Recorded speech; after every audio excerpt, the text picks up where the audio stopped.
Hello and welcome to another episode of the podcast for the recently deceased. I'm Nate Hey, Roberts, I am Rodney Godek. Hello.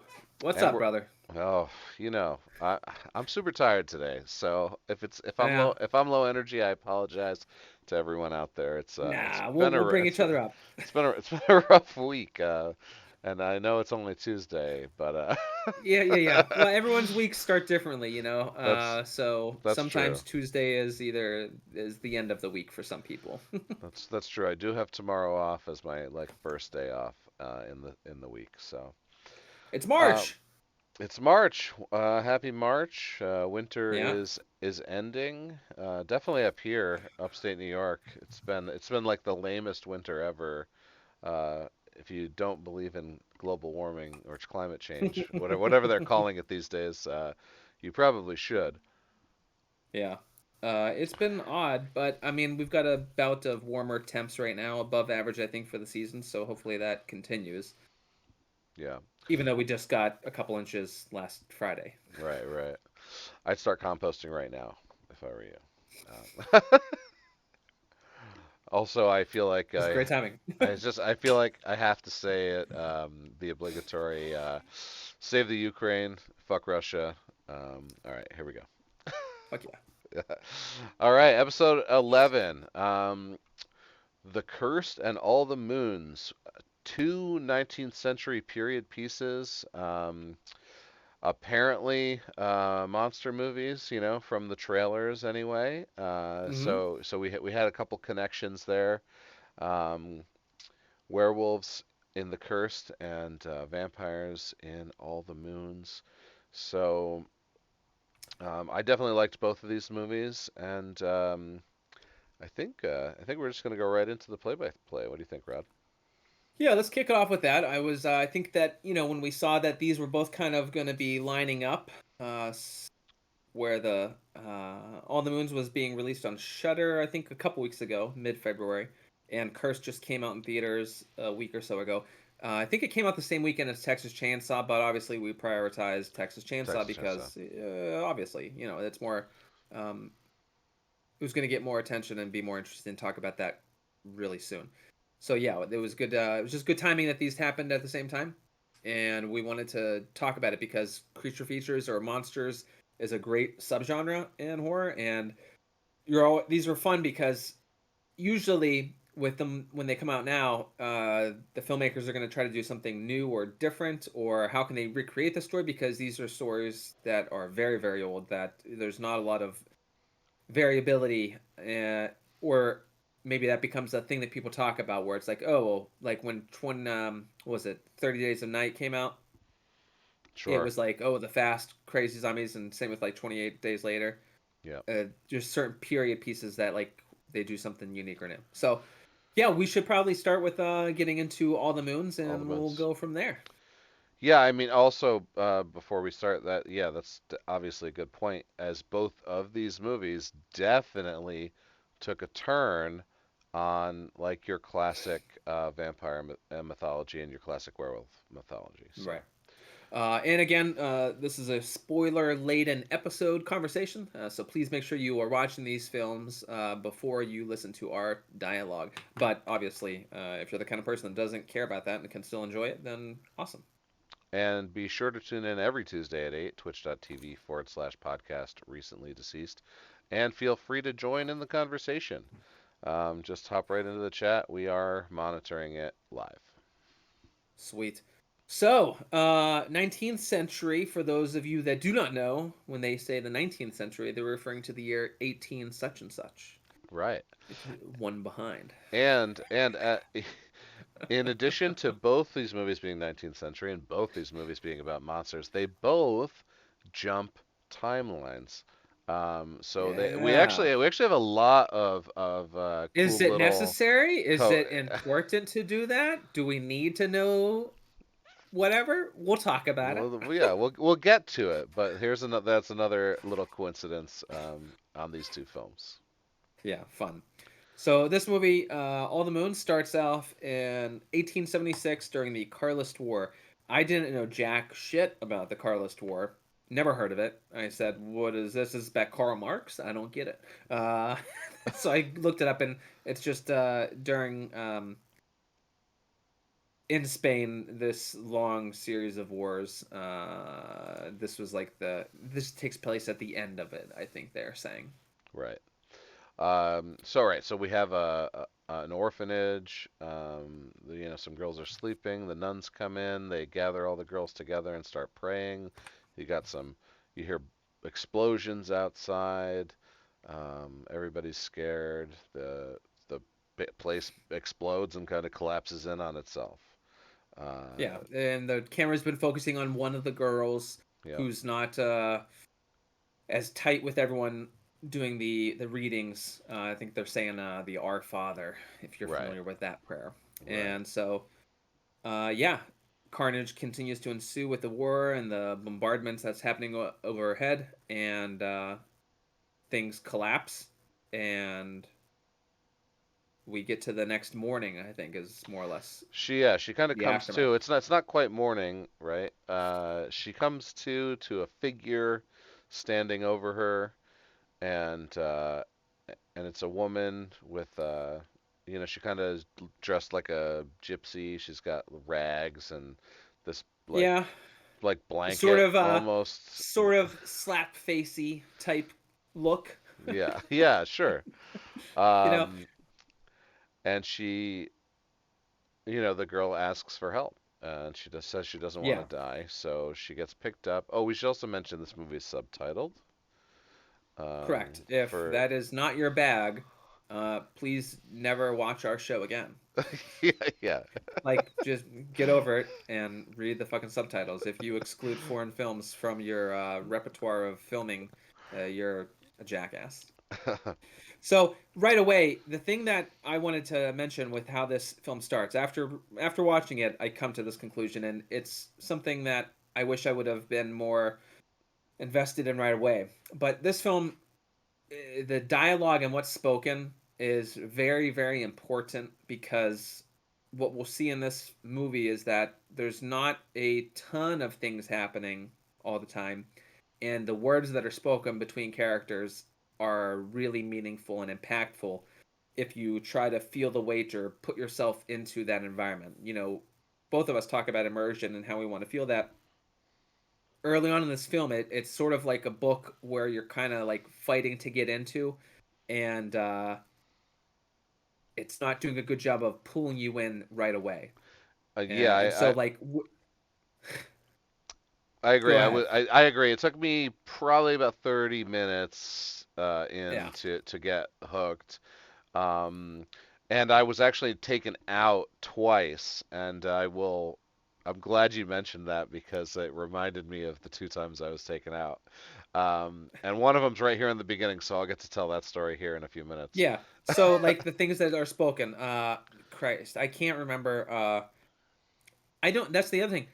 Not everyone has a name in this.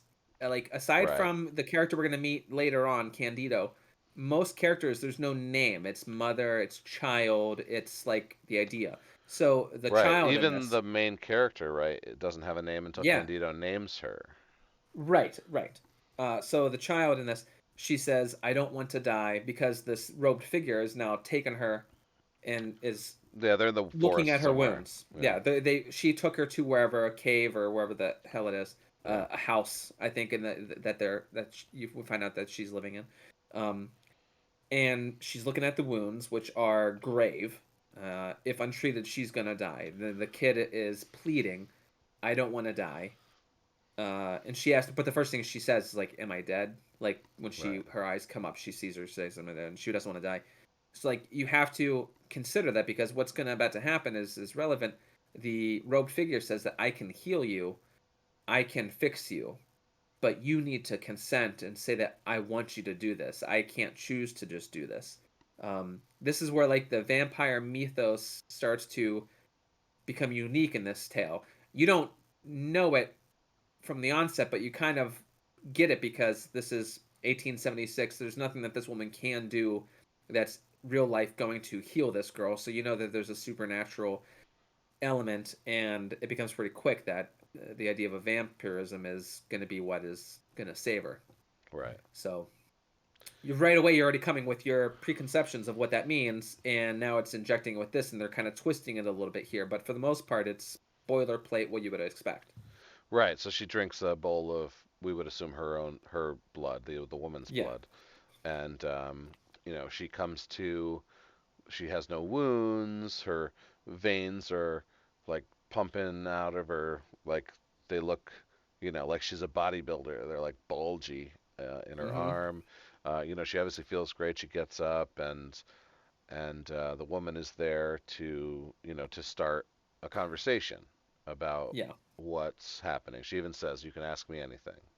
Yeah. Um, This is where the titular wording comes out, where she says, "You will see all the moons there are." all the moons, and that was the first time I was taken out. And maybe it's just me, but Just because they said the title. I watch a lot of MST3K, right? And and and every time they say the name of the movie in the movie, one of the robots goes, "That's the name of the movie." So like my brain just did that, oh, unconsciously, and I was like, whoa! I like snapped out of it. I was like, whoa! I gotta pay more I'm attention. Get watching a back. movie right now. Yeah, yeah, Shit. yeah, yeah. It like took me right out. That sucks. Yeah, it. I heard it and I acknowledged it, and yes, it pulled me for a second. Not referencing MST3K, but that was awesome. Yeah. Cause man, that would be what a great fucking job with that would be to have that show, Oh my God. to write jokes, to watch old shitty movies and just make Yeah. fun of it, lampoon it the whole time. I always thought that you know if I had like a channel on Yeah, Twitch or YouTube or something that we could recreate it. yeah. And I think I that mean, could be fun to try. Even if as we the just most do, respectful homage, yeah, no, no, not, yeah, like not even we like, are mere yeah, mortals to no, gods that created exact, yeah, and like comedy genius. we would just do horror movies too, just to not like step on Right, their toes, you know what I mean? right, But I think it would be cool, even if we did like once a year, it's like a special. That would be right. sweet. We'll have to earmark that because Yeah, that is a wonderful idea. Even just like just get drunk and have fun, like and yeah, talk yeah, and yeah. I shit. mean, and do like a one of the shared viewings, so like people can join Right, us and just be active in the chat, that kind of thing. that would be fun. All All right, right, so here for me, this starts to speed up because back to it. so yeah, excuse me, the woman's explaining some things, and what is spoken here, like they're just kind of talking, and this is where it like kind of slogs on a little bit. You find there's other people in this hovel that they're living, and this is sort of what you go to understand as the coven. Right, and also this is another cool twist on vampirism that I really liked. They all go out, and they kind of make her stay home, but she like covers her face in dirt and goes and follows them to see what they're up to. And this is war times, right? So they find this scene of fire and an overturned cart and bodies strewn about, a couple of Hmm. them, and you see a couple of the other vampires like feeding off of like arms and stuff, just like sucking whatever blood is left. And Hmm. I just really liked the concept of vampires as scavengers. Yeah. Um, and in the next scene, it's even more like, oh my God, like what a cool twist on vampires. They go back to the hovel. The one of the other vampires is like, shouldn't have turned her, blah blah blah. Yeah, he's like You sort of know, like the patriarchal yeah, figure of the coven.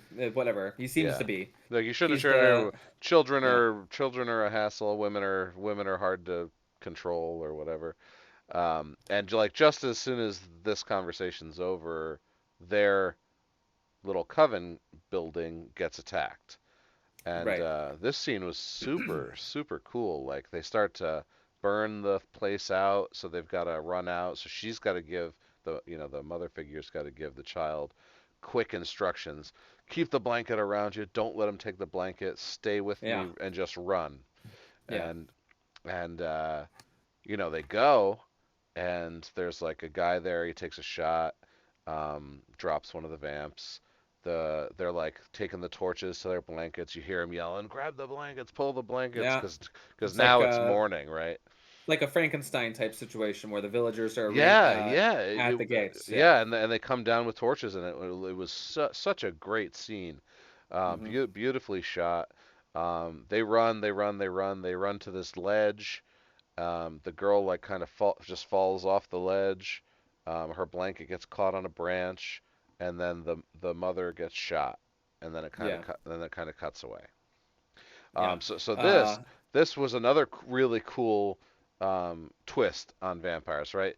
Vampires are super strong and super right. fast, and they got these gnarly teeth, and they're gonna, they've got claws sometimes too. So they're just Hmm. gonna kill all these villagers. What are they running for? Well, no, these are just people that have to drink blood and can't go out in the daylight. Right.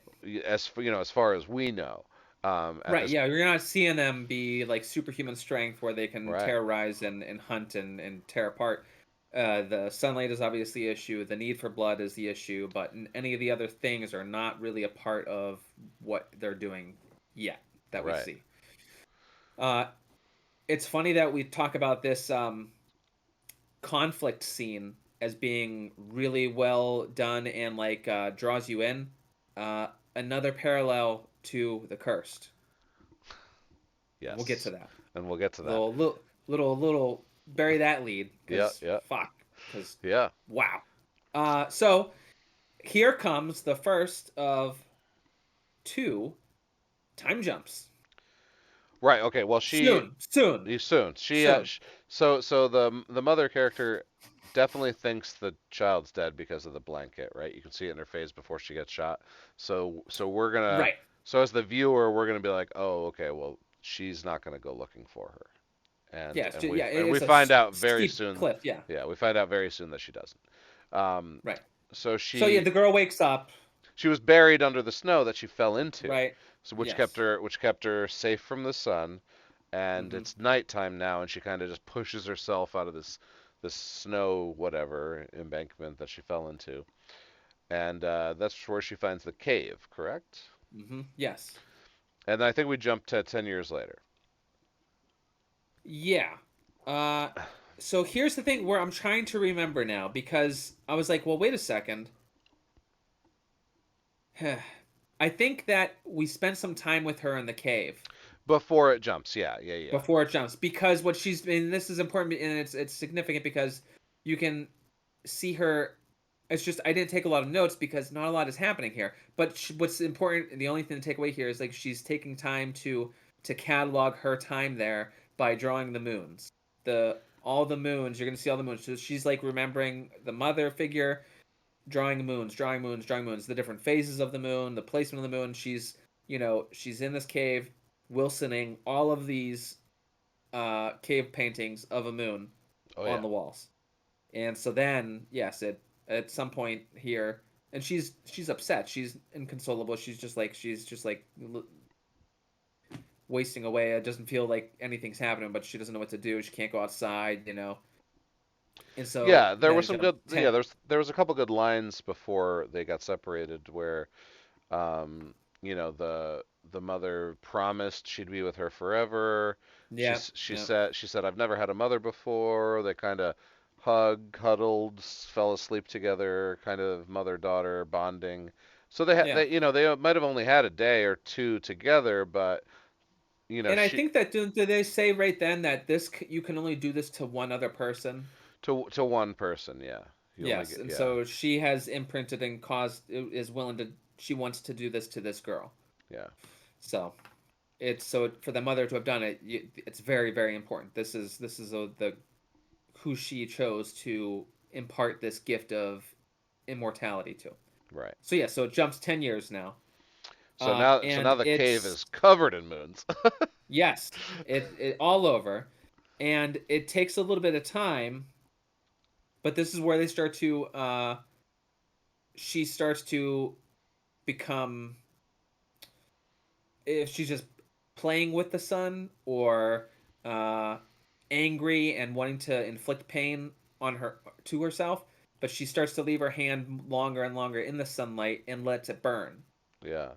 um, to scar over, and she starts to begin not painting moons, but painting suns. Yeah, and she And changed. she's She using the blood from her skin, and like more time is passing, and she's now painting over all those moons with red sons. suns, and Yeah, all from doing this scarification with the hands and getting more blood to paint more red because that's her red paint. yeah, and every time she peels the scars off, she's got like this like really fresh, soft skin under it. Like Yeah. really, or like really pale too. Like really, like Mm-hmm. I think fresh is the best word. Yeah. Um, Till eventually Yeah. she just She built up an immunity to the sun over time. yeah, it has caused her to adjust in such a way that yes, she is a daywalker now. Yeah, which another great twist. Like you would build up an immunity to iocane powder. Yeah. Okay. I just watched Princess Bride a couple nights ago. Yeah, okay. She Yeah, she and it's unique. Like, I mean, the sun always being an issue has always been there, but that it could be you could trick your body into accepting what it's doing. right. I don't know why I never even fucking thought of that. When Yeah. it happened, I was like, "Oh my god, that's." At first, I was upset, like you can't do that, and then I was like, "Well, why the fuck not? It makes sense." And Yeah, I know yeah. you shouldn't say it makes sense when you're talking about vampires, but it does. Y- Yeah, it definitely makes sense. Also, there is I've seen vampire myth where they're actually not damaged by the sun, but because the legend of vampires is that that they believe it, and because they believe it, they don't go Mm, out in the sun, and like they'll even feel pain even though it's not really there and run away, and so they won't stay out in the sun long enough to find out that they yeah, actually aren't being destroyed by it, that kind of stuff. gotcha. Yeah, Um, that was a really interesting take. So I was right on board for this immunity to be built up. yeah. And so the other thing with it is like you can now see strength. You can now see the versioning of like a new kind of life where she was stuck in the cave, could not come out at sun, had to go hunt at night to kill animals. Is what she would do. She would get animal blood to satiate her need. Knew she couldn't eat regular food, and it's like there's growth in the character. You can start to see that she's like evolving and learning some things, and now she's got this new sense of life. So it's almost like a sort of a rebirth now where she can experience life in a new way, and she's pumped and she's gonna go start exploring the world. Yeah, yeah, and she does. Um, it's raining and she's I She's guess a little farmstead. she's hungry and she sees maybe there's some goats in that barn up ahead, Hmm. and she gets her foot in a wolf trap, just Yeah. crunched in a wolf trap, and she starts ringing the bells that are attached to it, and the farmer comes out, and he can't believe that he's caught a person. Hmm. So he helps her out of it and brings her inside, and it's obviously a child too, right? Yeah. Um, I'd give her like 12 years old, right? I think 12, 13. This girl's probably supposed to be. The body of one, right? Yeah, Yes. yeah, yeah, Right. Because technically now she would be seemingly 22, yeah, right. correct? So Yeah, so she's an adult now. Which again, that's the other thing with anytime that they do vampires and there's these time jumps, you have to think about the time that they've been alive on the earth and how that must change and impact you. right, That psychological drama that's going on, that's unfolding, that you don't, it's never discussed. You just know it, and you have to use that when you're dissecting the interactions with all these characters. right, So yeah, he brings her in and he takes a look at the leg, and there's just like these vacant, open gashes that look pretty gnarly, but right. there's no blood, No and she's blood. already starting to heal. Yeah, yeah, and he just like makes a bed up for her and runs her Hmm. up there. Um, I think that was the first night, right? He doesn't try to give her food until. Yeah, I don't think really much of anything happens there. And yeah, it's like more or less the next day, and she's just sort of mute and keeping to herself up in this little nook that he made for her. Right. And Um, so then he goes out, right? And yeah, we he we goes out and he's interacting. we don't know anything about him at this point, but he goes out and he's trading cheese for things. He trades cheese Yeah. for a chicken, honey, presumably some other things. And each person is saying how much they've missed him and how long it's been since he's come out, right? Mm-hmm. And he's got the girl with him, right, in the cart. Uh, I can't remember. All that I remember is on the next beat that the The priest priest, yeah. So yeah, talking with him. she's in the cart. This is how word travels through town that Candido, found a girl, and they all think it's a miracle blessing because of this event that we don't know about yet, and that he also hasn't left the house since Mm-hmm. this event, and now that he has her with him, he says, "Okay, well, let's go out and let's go back on my route and let's get some stuff." Right, and the Because priest it's now like the idea of is this an angel? It seems like this is an angel that's come to right, us. and then he's like super pedophile creepy about it, and I think Candido even The priest? yeah, and I think Candido totally reads it right. He's like, let me see this girl's teeth. And then he like looks at her teeth and he's like, oh, she's got strong arms too. It's like she needs to come back to the rectory with me and we'll get her dressed nice and in a house as a servant somewhere. And Candido's like, I don't fucking think so. He's like, Yeah, he's like, I'm gonna take care of this girl. You need to get out of my house. Uh, right. but he doesn't say it that like he's not that confident. He's definitely a beaten man. And also, this is a Mm-hmm. priest in a super God-fearing time. Mm-hmm. So he just kind of makes up a quick excuse to why he should take care of her. Oh, to nurse her back to health, Right. is the excuse he uses to keep Yeah. her. Um, and then the priest, begrudgingly leaves. And Right. I was totally skeeved out by this guy. Yeah, there's definitely a vibe that he kind of gives off, and in general, if you have any, uh, distrust with the church, it's like you feel like it's not that wouldn't be good for her to be a part of them, and that he would use it just to help heighten the propaganda of this girl coming from nowhere. Because again, remember this is at this point what 1886, and uh, these small towns, you don't a random girl just doesn't show up from nowhere. It's got to Right, be a person's daughter from where where's the parents or where the next village. It just doesn't make sense that this girl just appears. So that's right. why they see it so miraculously. This is where Candido has decided, well, I'm now going to I'm going to take care of you. You're going to be mine to watch over, and I want you to live here, and you need a name. And he names her Amaya. Amaya. Amaya. Amaya. Anyway. uh, What language are they speaking? Do you remember? I think it says broke. Oh, Broque. Even though it's Spain, but also France is what the countries of origin say on IMDb. okay. Um, I am saying she Baroque vampire. So all right. now more things are happening. The next thing that I kept note of is like so Amaya is Amaya. And are we saying Amaya? Amia? Amaya. Amaya. Amaya. Okay. Amaya.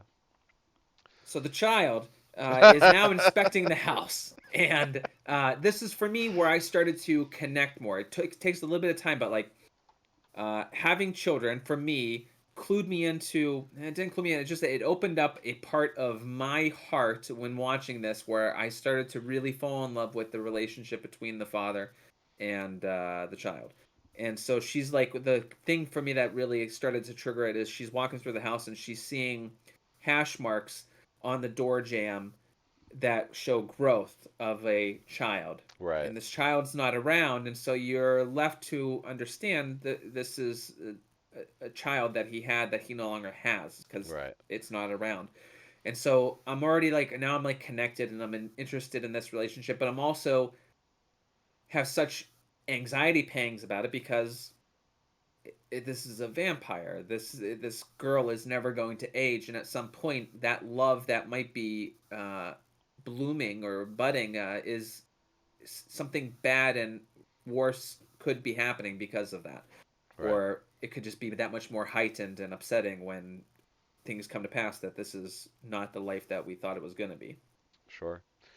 We also have her going out at night and eating the chickens or draining the blood from the neighbors' chickens in a scene they're in church and somebody mentions it to Candido and says you should set up those wolf traps again.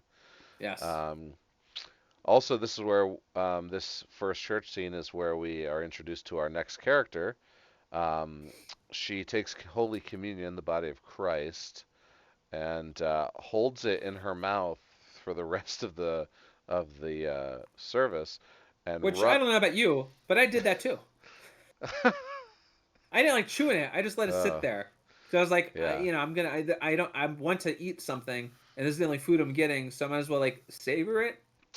it always felt like styrofoam to me, like Oh yeah, styrofoam. it definitely felt. Yeah, It felt like the top one of those little UFO saucer things. They have the nonpareils inside them. It felt yeah, like just a or little piece of that. you know those the packing peanuts that are actually edible because they're made of like baking soda and puffed up. That's Yeah, exactly what those are. Uh, yeah, so she runs down a hallway, assuming I guess she's alone, spits it out, and is seen by one of the local boys. yeah. Um, Miguel. and they will talk about it later because Yeah, he just caught her. yeah. She's like, I don't fucking care. Whatever. Yeah, she's I don't like, know yeah, what. I don't know what you saw, but I don't really like give a shit. I'm a vampire, whatever. Yeah. So keep your fucking mouth shut. Yeah, exactly. Yeah. So, but he's bringing her to the church. It's like his new surrogate daughter. It's his Right. foster daughter, and it's like for all intents and purposes, it's like okay, he's got his life back, and now they're going to be interacting with the townsfolk, and this miracle is awesome. He's back, and she's here, and God is good. Yeah. So I guess they Ooh, she yeah. does she runs away, right? Or she doesn't run away from him, from Candido. She runs away from Miguel and climbs a tree. Yes, the tree scene Yeah, happens, and then he climbs it and too. my girl all over again Oh yeah, that's for a definitely what it second. felt like. Yeah, for a second, So yeah, he falls. she keeps climbing, probably because she's a little bit more cat-like ambidextrous abilities to navigate high spaces. Yep. You know, they're not saying she can fly, but she obviously has comfort in being able to do that. Maybe that's part of the vampire mythology. Maybe not. Maybe she just likes climbing trees. And she's good at it. It definitely is because of how she escapes her room that one time, but we'll get to that later. Oh well, yes, Yeah, correct. yeah. Forgot about that scene. Which was a great little thing, just a little touch. Yeah, yeah. Like Miguel falls, correct? Miguel falls, and he falls into a beehive, which falls Yeah. and lands next to him, and he starts to get stung, and he's yelling, and she jumps down and just like walks through the bees Mm-hmm. to get to him, and the bees kind of just disperse like as Yeah. she walks through them, like they're just like, oh, okay, I guess we're not really interested anymore. Right. And Yeah, and they go yeah, away, and he's like, "Oh my, what the?" he's like, why didn't they sting you? And he's like, Yeah, he's like, she goes, they were stinging the shit out of me. yeah. What? And They didn't get you? she's like, they're afraid of me. Yeah. Yeah, which I thought was pretty good. Um, Yeah, sort of something that's undone. That's a unique thing. You don't see that kind of interaction with creatures. You see most creatures avoid, but a bee is sort of an insect, not an animal in the same kind of way. So it's not something that's been portrayed. I don't believe in cinema. So yeah, neat. yeah, yeah, definitely like new ground as far as vampires are concerned. This movie. Well, in a very naturalistic way to explain that part of the mythology too. Like it's a common event that would have occurred. This kid would have fallen. This could have been the kid's death because he would have just inadvertently been swarmed by bees and just stung to death. But now she saved him, and it's a cool way to. It's not a cheap plot device necessarily. It's kind of a cool way to develop the relationship, to progress the plot, to explain more of the vampire mythos, and so I thought it was really kind of craftily done.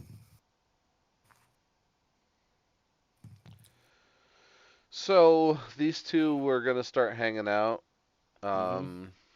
Um, they he plays the flute, and it's almost montagey, right? Where we get a bunch Yeah, of scenes with some good flute music overhand over top, and every once in a while she's like outside his little farm and like looking in, and he's in the yeah. window playing his flute, looking at her.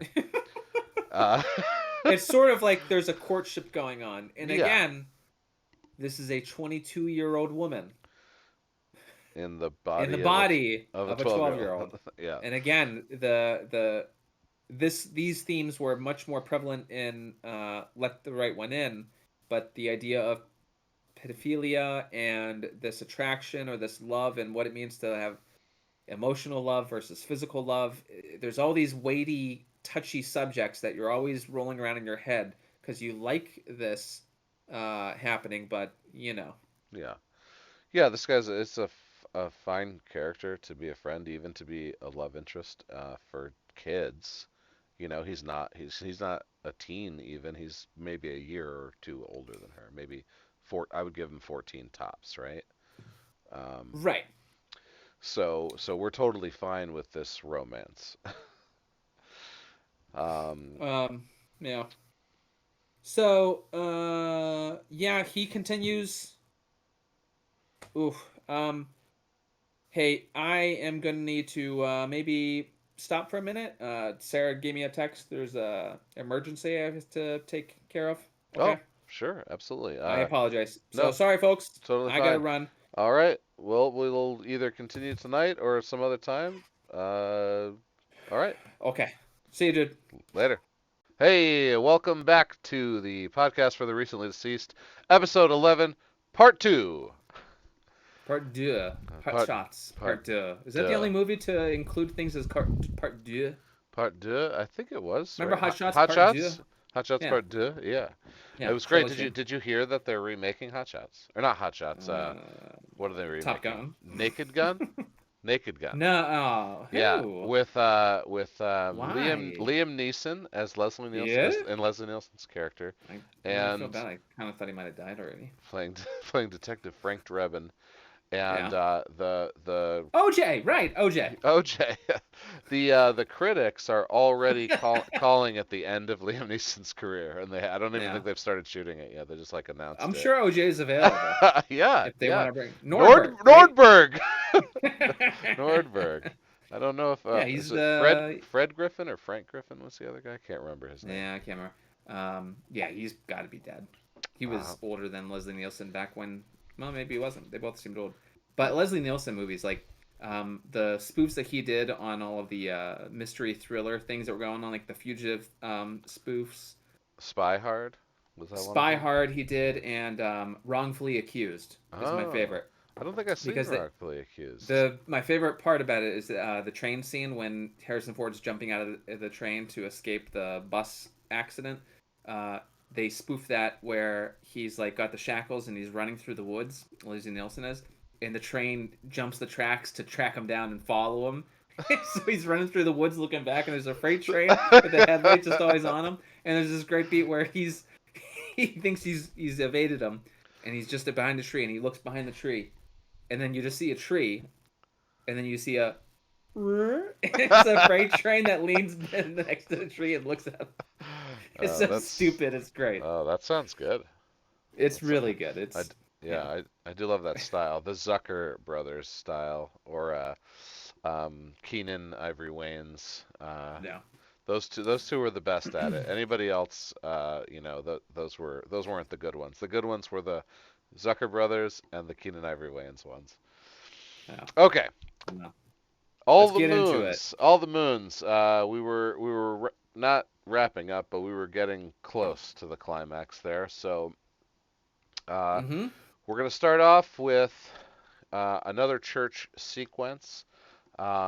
Originally, we the first time she went to church, she took the communion. She like held it in her mouth, spit it in the hallway. Was Yeah, caught. that's Was what caught. begins the Yeah, relationship with with Miguel. Yep. Miguel. So now we're back here, and she, she's overcome the sunlight thing, and she's really integrated to society, and she's very happy and feeling great about Yeah. everything. So she tries to actually take communion. She swallows the wafer, Mm-hmm. and things go good for a few seconds, but then she immediately starts to freak out. She's obviously in pain. She's screaming. The Candido grabs her. She kind of hawks up a little blood loogie, and she's Mm-hmm. screaming that she needs blood. And Yeah. so the villagers look a little scared, and he doesn't really know what to do. He just like pulls her out of there, and then she's home, and he goes into the farmhouse and picks himself out a goat, comes back with a bowl, and feeds her blood for the first time. Yeah, he doesn't know any like because she's hidden this part of her life with him, and so he's now seeing like that something like that she's not what she seems, but he's already bonded with her. Oh yeah, She is his surrogate daughter, yeah, and that's how he sees her. He loves her. He cares about her very much. She is his world, and so he'll do anything at this point. yeah. And This but you can see he's struggling with it, but he right. does it Yeah, obviously. yeah, yeah. It definitely might have weirded him out a little bit, but he's like, well, if this is what I have to do, this is what I have to do. Hmm. I don't know why I can't understand it, but this is what I would do for her. Right, Um, yeah, he loves her. He has to help her. And the whole idea of a demon or not, like now the church is going to perceive this miracle that they called before, not in the same kind of way because of that, the way that occurred. right. They definitely referred to her as an Questioning it angel. now. Right, right. They definitely referred to her as an angel at one point, but now after this experience, plus, we don't know what Miguel may or may not say, um, in behind the scenes. Right, as Um, far as what she had done. yep. So now we get another So, little montage, like he did before. He went door to door trading his cheese for all sorts of hmm things. No one's opening the door for him now. yeah, all Um, the doors are shut. we get a replay of the scene um, where she was across the river and looked in on Miguel playing the flute, and he kind of like looks at her like sadly and closes the window. Yeah, To which she jumps into the lake and is sinking to the bottom and presumably trying to end it all. hmm And she's adjusted to the sun now, so she can't do it that way. Um, right. but she can't breathe. She doesn't breathe. So she can't die under the water. So she goes back to the church and asks the priest for help, claiming to be a demon, Yeah. and that she wants the demon taken out of her. hmm They set up this ritual. Candido comes home, finds she's not there. His the first place he decides to look is the church because we had that creepy scene in the very beginning with the priest saying, he should take Right. He's her kind and of he has she should live in inclinations the that yeah, she should kind of live in the rectory. So it made sense. Yeah, also with the that most recent incident at the church, it kind of made sense yeah. to go there first. Um, to which he grabs her and yells at everyone, and she's mine. She's under my protection. Um, Yeah, she doesn't need this. She needs. I think he might even say she needs blood or whatever. I'm not sure, but I don't know how much he outs that whole idea. But he just, yeah, it's very clear. He's just it takes her out of it. This isn't what she needs. right.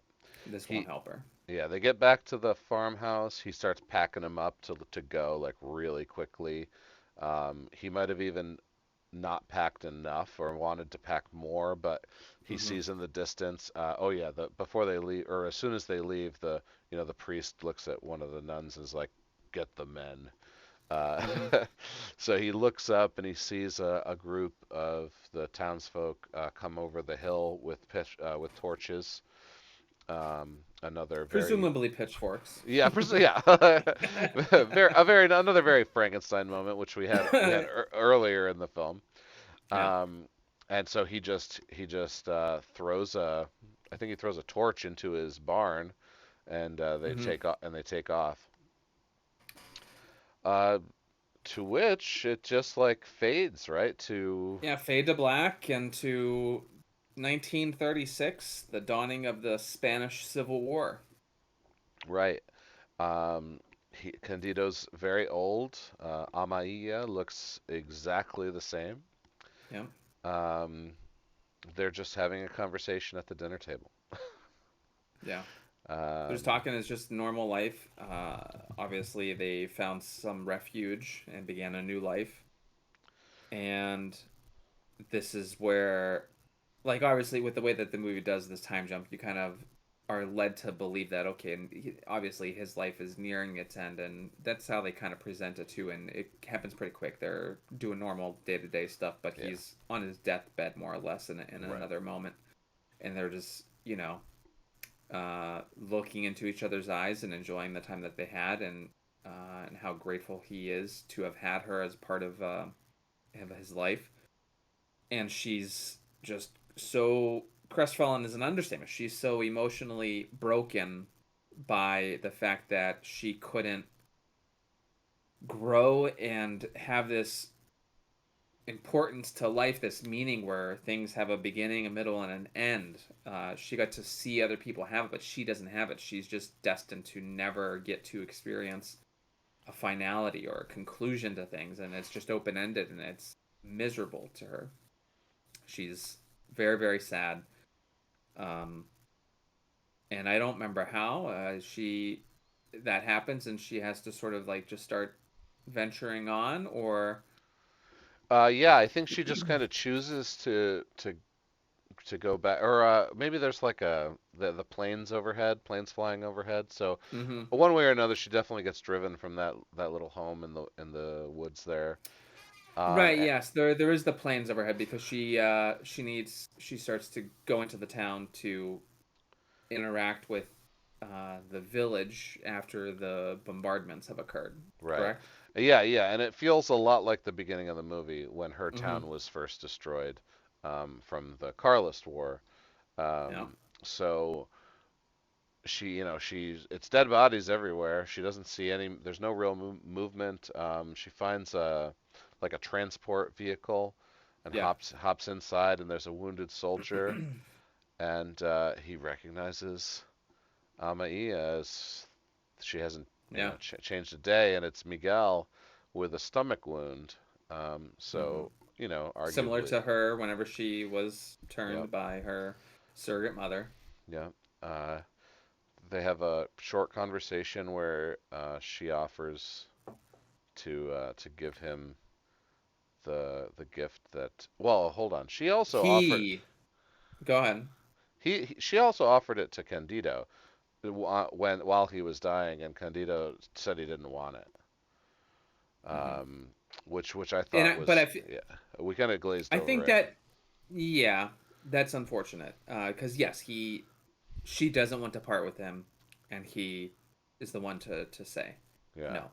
Uh, in here, I'm pretty sure that Miguel, he's dying, and he asks for the help. Oh, he asks for the help. He asks for help. He Right. asks to be saved, Right, and because she she, asked originally. Right, right. So right. she says she'll do it. Um, but then she hears like a noise and she goes outside and it's the mother that made her a vampire originally. And so Mm-hmm. she actually never makes it back to Miguel. Yeah. She goes off with the mother character, um, who they don't really talk right away, do they? They get to her little cave. Well, hold on a second. So, there's a conflict. They have an argument or something. They definitely Uh, do. and the mother leaves because oh well, because Dawn is going to be coming, and the mother has to peace out, Right. and so she's doesn't have to, and so she doesn't do that, and so because she has to find where she goes, she Right. finds the cave above the water, Right. Right. And all yeah, and also expects that they that's where she must be. yeah, also they right, right. I lost track. Okay. And no, you're fine. And the Yeah. mother doesn't know that she has the ability to avoid the Right. sun They're right. or During the to during the conversation the mother's like, "How did you survive? You couldn't have survived." right. Right. Yeah, that was all I wanted to mention. Yeah. And so I can't remember how. Yeah, it's frustrating. It has been a little bit of time, but the mother does depart. It's not crucial, but it's nighttime obviously when she comes to Yeah. Miguel, and the mother is scavenging as well because they do the same thing. And this is what she had done, but it's just her. And so she leaves, and so seek refuge before the dawn. And the child is obviously not impacted or hindered by the fact that the sun is coming up, and Right. so she searches out the mother because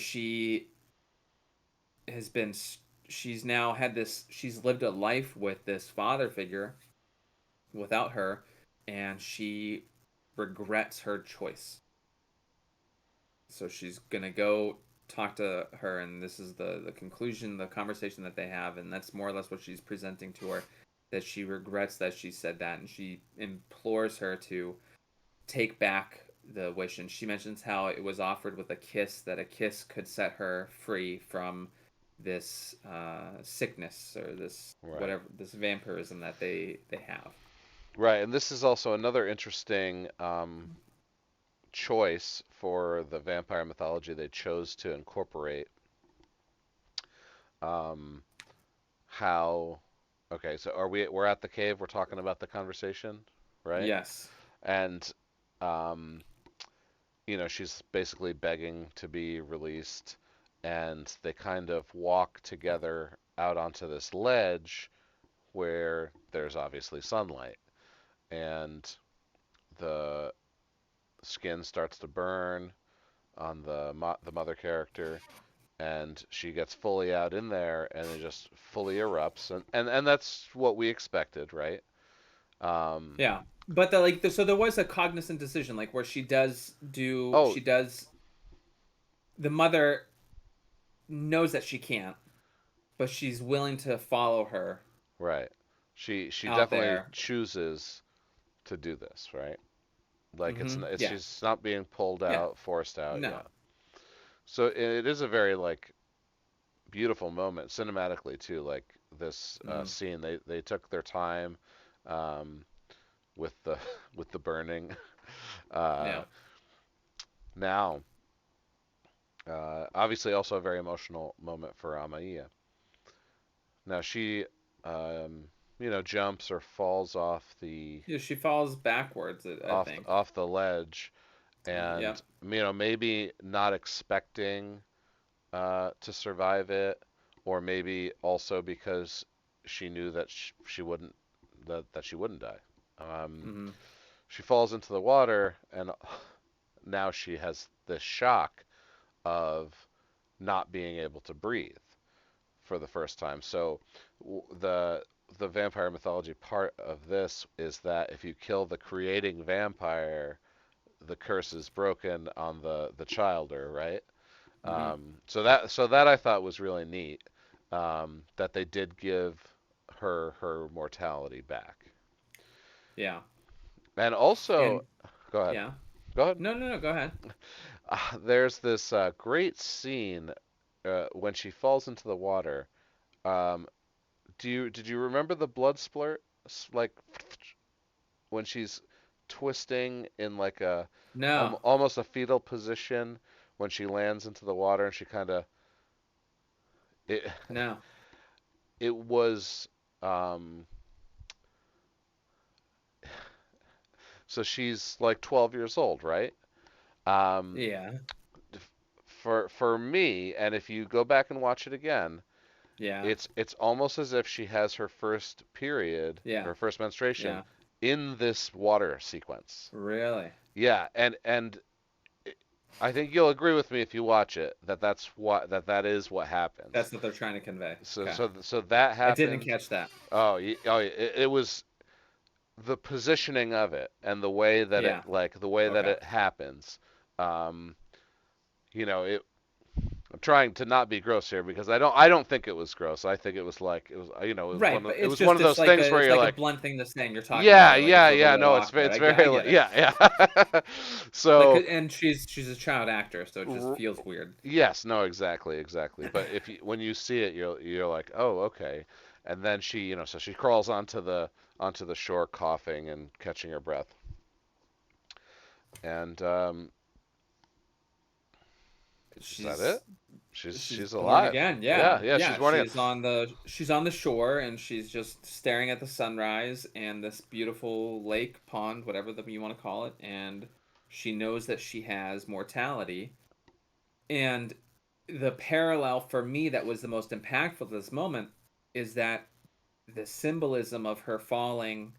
Uh, I didn't pay attention, but a lot of times in films, the character will fall in such a way it's natural, but the shot of them with arms back, arms out, and legs out, like together, it creates a cruciform, and so it references Catholic or Christian mythology, and so I don't know if she did that, if they shot that. I wish I would have remembered that part. But the idea of her falling now into the water, the idea of baptism Right. and what that means, the significance of it, the rebirth or the cleansing of the original sin. Like I loved just the.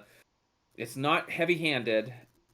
It's just there. It serves the purpose. Like the fact that the cliff was up there. It's all narratively written in such a way that it's natural, but you can read the purpose of why it's there and the symbolism that's involved in it. And for me, it was beautiful in that Yeah. moment.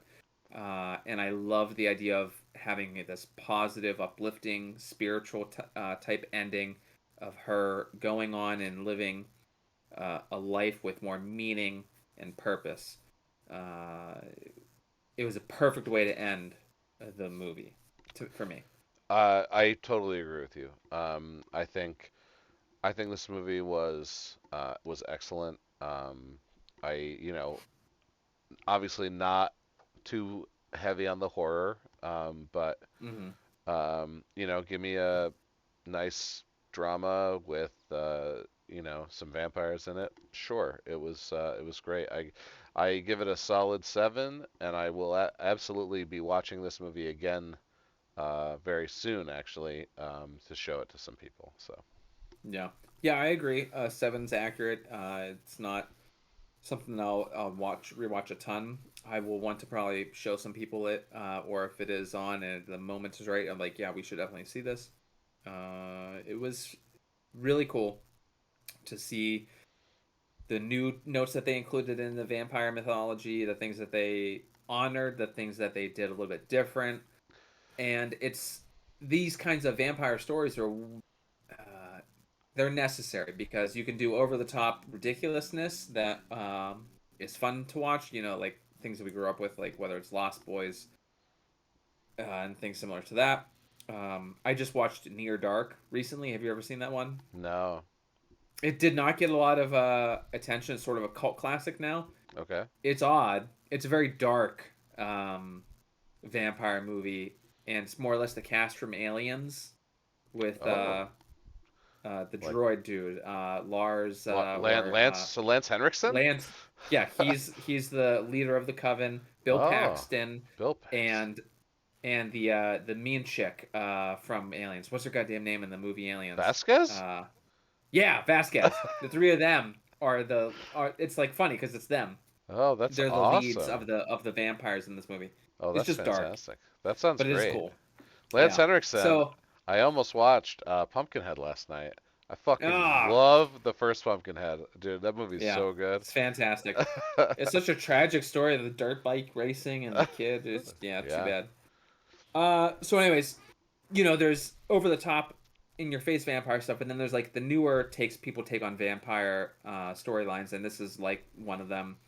And it just really reminds me a lot of Let the Right One In, which I think is top tier. That's like 8 or 9 Yeah. for me as far as that movie goes. So Yeah, yeah. I mean, and I guess one little scene we didn't really mention, but it wasn't that big of a deal. But since we're talking about the vampire mythos, she makes her garlic soup, and oh, is that what he did? I wasn't. yeah, I didn't miss that. yeah, that was like the first thing he tried to feed her, and so she's like, so she's not eating, and we know she's not eating because she wants blood, and that is part of some vampire mythos where they can't eat human food.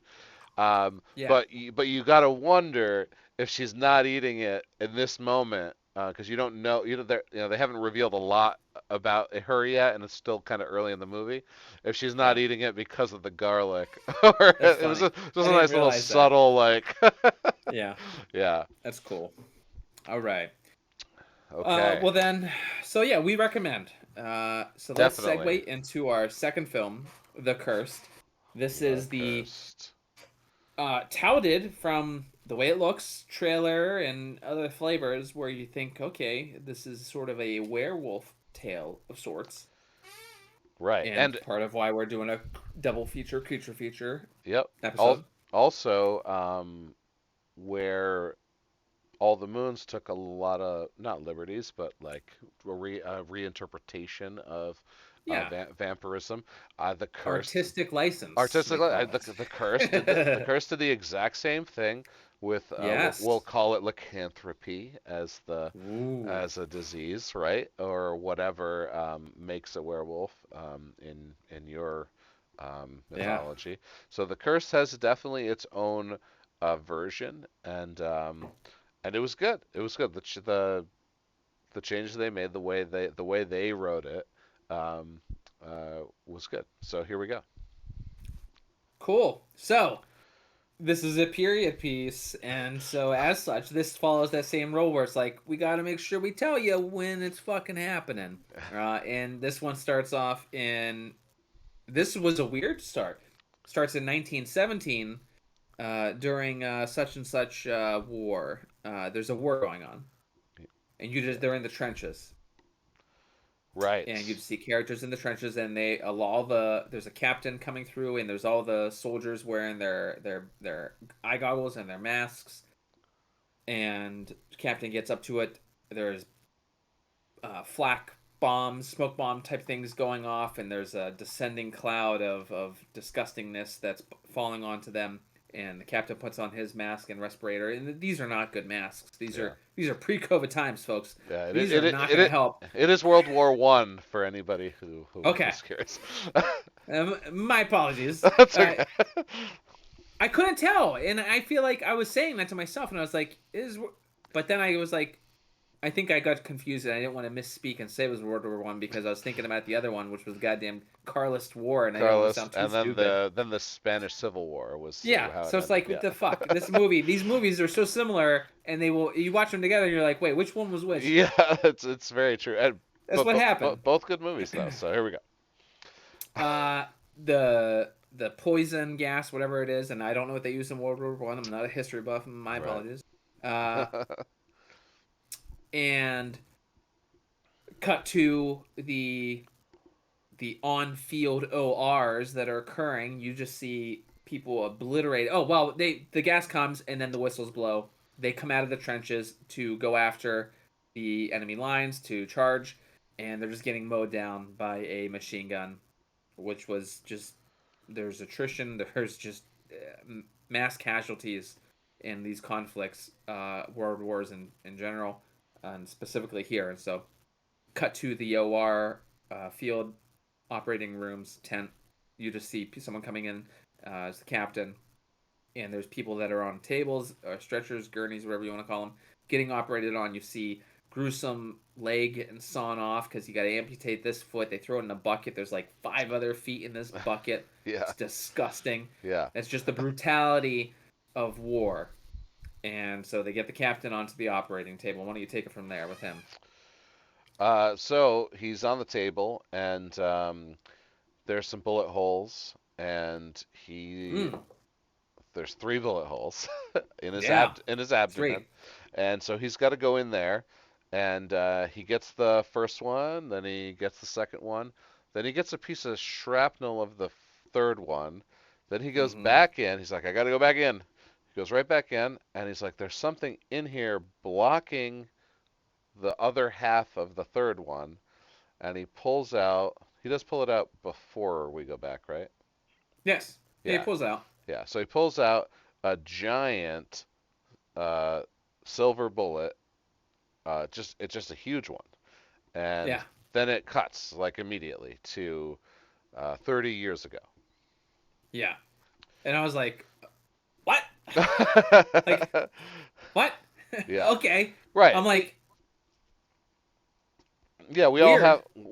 we all have our preconceived notions about werewolves, and so here we are in this world war, and they pull a silver bullet out right from jump, and you're like, okay. So, and I did the math from 1917 minus the 35. I did it in the theater. I was like, what? Carry the about 1882. Yeah, 1882. Yes, and And this is sort of like I got to double check. It's almost like fucking Downton Abbey times. yeah, it's It's they call it rural France right. in the description of the film. We come from France. Right, so it feels a lot like the last thing Mary saw, where it's a house Yeah. in the middle of a field, and who knows how far away the next house is. I mean, Right. we know that there's a small village, but we don't know how far away it is. Well, and we're not going to get into these details, but yes, the setting is important. Like, there's the main house and this estate that is owned by the main character, this gentleman. I don't even remember his name at the moment, but he has his Seamus, family. Seamus, yes, Seamus, right? He's got his goddamn mutton chops. yeah, He is the leader in the, and it's like Downton Abbey times. He's like Lord Grantham of the fucking place, where he has an estate and there's houses that are on the land that he and they own, right, and it's taken care of by housekeepers and other people. right. He And even says that the village works for him. That everybody, yes, he owns it all, right? Yeah, so it's all this fucking idea of class and caste and serfdom and who owes this tithe to who, and it's like you got to think of it as way back in what it would have been like. These guys have all the power. This is his shit, and so that idea of this patriarchal leader of this area is where you're at. You can kind right, of sit yourself in this world already, and that happens pretty early on. You get more as it goes on, but that's the idea. So the conflict at the beginning happens relatively quickly. Um, but it jumps to his estate. There's children, and you see a young boy, and you don't know it, but you kind of suspect it because they show him right away after the time jump. But you suspect, okay, this is young Captain. At least right, I thought that right away. right, You know, right. Definitely. because I'm like, you got to place me into this time period as far as okay, if I'm jumping time period, now the person that I was just seeing has to have importance, and I think that they did that well enough for me to believe that the kid was the captain Right. Uh, throughout the film. Edward. Yes, Edward. Eduardo. And so they jump to the gypsy thing pretty quick, right? They go to the gypsy camp Oh, right, right. because they show you Yes. gypsy life, Yeah, yeah, yeah. And and they're doing their thing, and the gypsies are talking right about about the what they've claim. got to do. Yeah, yeah, yeah. Yeah. So the gypsies have claim to this land that the Hmm. Seamus is the owner of. Owner of in air quotes. The way Americans owned the U.S. Back in the 1700s. Sure. Uh, Yeah, this is their land. They've been on it forever. yeah, And Seamus acknowledges, like they're having a conversation at Seamus's table about the fact that they're disputing that they won't leave the land because they say it's theirs, and he's like, "Well, is that right, a rightful claim?" And the guys are like, "Yeah, it is." right. And they're like, well, whatever. Uh, let's just go take care of it. And so they do. They there's a woman and a man who like are obviously in charge of this gypsy And community. sidebar, real quick. I mean, I'm not offended, and I think it's fine, and that's what they are. But like, it was a little bit weird. Like, and I was thinking of Stephen King's Thinner because gypsies rolled that one off, and I was like, I don't think you're supposed to call them gypsies. I think they don't like that term. Right. I don't think I should be saying they. So it's like, I gotta set this fucking 21st century bullshit aside while I watch this because I'm gonna get a little bit. I can't deal with that. Right. Yeah, I don't even know. Like, It doesn't matter. They're yeah, gypsies. they're gypsies. This is the movie. This is what the movie said. Right. This is what I'm going with. Right. In that So time yes, period, yeah, that was the pejorative. Right. the gypsy leaders, so to Yes. speak, this woman and man. Okay. Yes, the woman and man who um, are peacefully resisting um, as Well, they're talking about the fact that this is happening, right? right, right. They know that they say that a storm is coming. They know that they're about to Yes, get she's the woman yeah, says that. yeah. Yes, So she calls on to a smith to make yes, to these make teeth out of silver coins, yes. and they put it in a fresh or Well, they don't even say teeth. She just says make this, make get the this, yeah. silver, So get what the is silver. so he smelts these coins and he makes teeth out of them and he puts them in an actual human jaw and Yeah, he gives that back to her. right. So then Seamus's shit happens, and now in what I will call the best part of the movie, and I say that a little tongue in cheek, but for me, the most amazing scene happens. Uh, the torches are coming. Yeah. uh, Yeah, the yeah, it's once again very Frankenstein. yes, Um, the Seamus's crew, they've hired mercenaries, is what they said to do, get mercenaries. And right, he right, said they find that sometimes the thread of the stick is enough to get the result that you want. right, So they go in thinking this could be show force, and they'll cower. right, right. They don't know these gypsies. They don't necessarily want to kill all these gypsies, but Right. Well, those mercenaries probably do. yeah, yeah, Maybe Seamus wants to think that he doesn't care, but and so yeah, they come on horseback, they crest the hill, yep. Gandalf on the dawn of the third day or whenever the fuck, and they start coming in. Is it the dawn of the third day? I feel like it is. I Doesn't think it matter. was, or Helm's maybe Deep. the fifth day. Fuck. Look to the east. Yes. God, love it. Love it. Uh, they come peacefully, seemingly, but they're on horseback, and there's a camp, and so then begins this shot, and this is the most beautiful setting and the way that these events transpire. There's a still fucking shot from on top of this hill, looking down into the sort of valley on the edge of the forest that this camp is. You see the horse riders come in. You see the gypsy woman and man come out, and they start to have a conversation. You can't hear it, and we're on the shot. You can't hear, but you hear this land. There's a dispute about the land. You can't be here. This is our. This is you don't have a right to be here. And you see them being belligerent back. This is we've been here. This is ours. And take it from there. Um, I can only picture the burial. So if you could, is that what happens You next? asshole! You asshole! God damn Like it! I'm really trying to like It be there with stays on you. the it stays on the fucking shot the whole goddamn time. Yeah, You just stay there. You see them. You see like you got to think about it from a filmmaker's perspective, but then as like a story, it's a long shot. You know all of the things that are going on, but you're in the movie, and the events are just happening down there. Like you're on top of the hill. You're on Seamus's perspective. You're seeing your guys go down there to try to resolve this conflict. They're bickering back and forth, and a gun is drawn, someone's shot, and then chaos fucking erupts in the camp, and you're still on this shot. A normal action movie, a movie that was like, didn't really care or didn't have their mind on a right kind of thing to make a piece of art, would have like gone to like quick cuts of someone running and dying, and you see a close up here, a close up there, you see a gun here, a gun there, a horse here, right. trampling over someone, a sword, whatever the fuck. This movie just stays back and you let all these actors do their fucking thing, and it's all choreographed with people running here. There's a horse going. You can't follow the action because it's just a wide shot of everything fucking happening.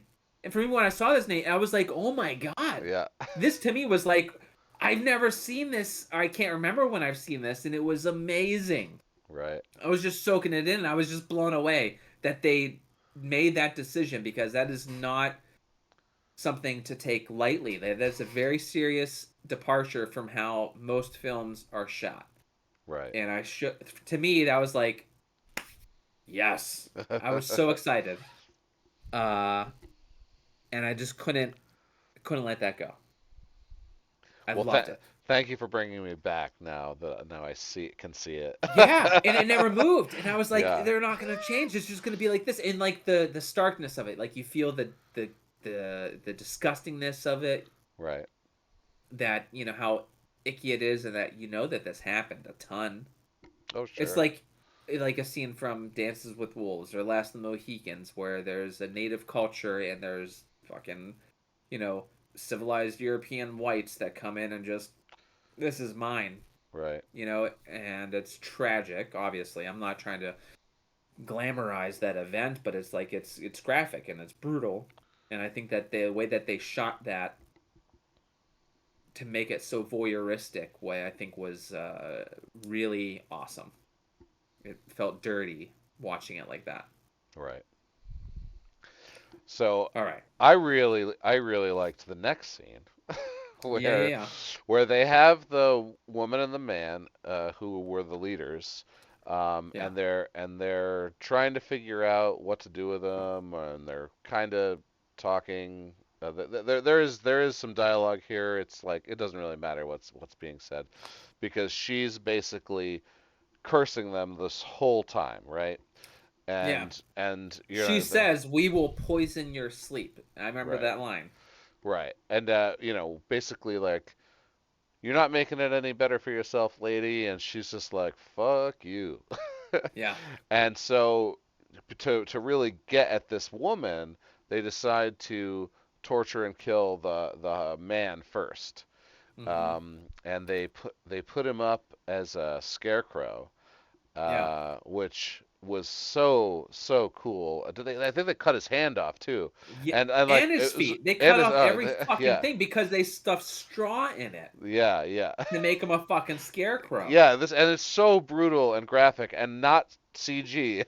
like Yeah. No, they because the did dude's not dead. yeah He's yeah alive. no yeah he's alive They through all tie of him this to the yeah. sticks and then they cut him off. Yeah, Oh, and then yeah, they it was put it up. brutal. They put it up, and right at the base of it, they're digging her a living grave, and she's just in there clutching the silver toothed. The jewel I box that she's yeah got it in, like it's a little, you know, what right an old woman might have small candies, hard candies in type thing. yeah she's just clutching it and getting dirt thrown on her. Yeah, Actually, I and think the she's Seamus saying her opens it. words. Yeah, Seamus opens it right. I Looks don't at it. remember if he does or not. Yeah, I don't remember I that think part. he looks at it and closes it and throws it right back at her, and is like, "That's a cursed item. That's a totem that we don't want anything to do with. She can have it." And then they just start throwing dirt on her, and she just keeps repeating the that whatever that phrase is over and over and over again in her language. Just Um, keep swimming. I think. just keep swimming. Sorry. All right. So I don't. I wrote the word pathologist right next to this because I believe this Yes. is where it cuts to our other lead for this movie, played by Boyd Holbrook. What do I know him from? Yes. Where do you know Boyd Holbrook from? I'll tell you because I looked it up. Oh, Uh, I know what from. I know it from. Go all ahead, right. say it. Oh, No, go. The Predator. Oh, well, that's not where I know it from. I know it Uh, from Logan. Logan. He was also in Yeah, Logan. yeah, yeah, Yeah. yeah. But he was actually the heroic lead in the newest Predator movie, The Predator. Yes, yeah. I remember Um, seeing it now, and I can place them. Yes, which that's awesome. he was actually really funny in that movie. Like for like you know a wannabe action horror that turned out to be a pretty shitty movie. Yeah, Like him and that crew of delinquent vets. There was some yeah. really good comedy there, and it was But hey, mostly hey, dry black comedy, and it was good. we're gonna get a taste of Predator fucking action this summer, dude. I don't know when it's gonna come out. I think it's gonna be Hulu. I can't remember if it's movie or series, but it's gonna be Predators come to Native America, where potential like Indian Yeah, tribes exist, I think that's a and it's movie. like their first Yeah, I think it's a a movie. movie. Yeah, it might be a That would be show, but great. I think it is coming straight to I streaming. don't even know if it's firmly called. I think it's called Prey. I could be Yes, wrong. it is called Prey. Okay, so super exciting. Can't Yeah, sidebar too much, but yeah, 7 degrees of whatever is just fucking fun. right. That's the one thing when you watch shit like we watch with horror movies in general. When you see someone and you reference this, then this, and this, it makes the whole experience that much better. I gotta Yeah, say, I love yeah. that part of it. You can't mention Boyd Holbrook without sidebarring Predator. Predator, yeah, and Yeah, come on, he's Logan, such a Logan, amazing, such a household name. Uh, yeah. So I mentioned it. So the pathologist, Boyd Holbrook plays the pathologist. They cut to like an John inn. He McBride. comes in. John McBride. John McBride. That's the character's name. Oh, the character's in. Yeah, whatever the fuck. Okay. Yes, Mr. McBride. The pathologist is how he shall be referred. Sure. Uh, he comes in because that's hard to say. John McBride. He comes into an inn. Like music stops. It was sort of like a Wild West type thing where he comes Yeah. into a saloon and everyone's like, "Ooh, what?" Yeah. Anyways, he comes in and like it's like people don't like guests in their fucking places. They don't like strangers. They Right. don't like different stuff. They know the drunks that come in. They know the people that are whoring this way, and that's all that they want to deal with. And so, because like the innkeeper gives them a hard fucking time. State your business. State who you are. State where you're going. State where you've been. Right. Then I'll answer your questions. It's funny. And also super weird. Like he starts to fill out the shit in the book, and then it cuts to him on the other side of the bar, and it immediately gets approached by another dude with the Yeah. same kind of beard, and is like, what are you doing here? And they obviously know each other like right away. Yeah. And Yeah. He's the now sheriff or whatever of those yeah, parts, and he's a pathologist, like and they need someone like him in this area, and blah blah blah. He's there to. I don't even remember if he says why he's there to track down such and such, but he's he's in asking this about yeah area. he's asking about weird unexplained diseases, and I think he's asking about animal attacks. I Okay, He's now definitely investigating. here's one thing I wish I remembered. I could never place the word, and he said it a fucking ton. The place that he came from that had animal attacks happening was a weird word that I couldn't Oh. even place. I'm gonna look it up while we're talking because I can't remember it, and I could never. I because I took notes during the movie. Yeah, I didn't know what the fuck to write because it sounded sure. like gobbledygook as far as Yeah, what I'm concerned.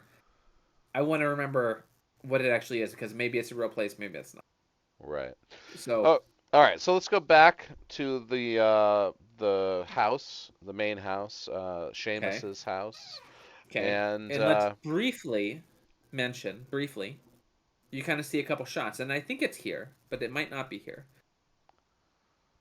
You see a shot of a woman bathing. it's about to happen.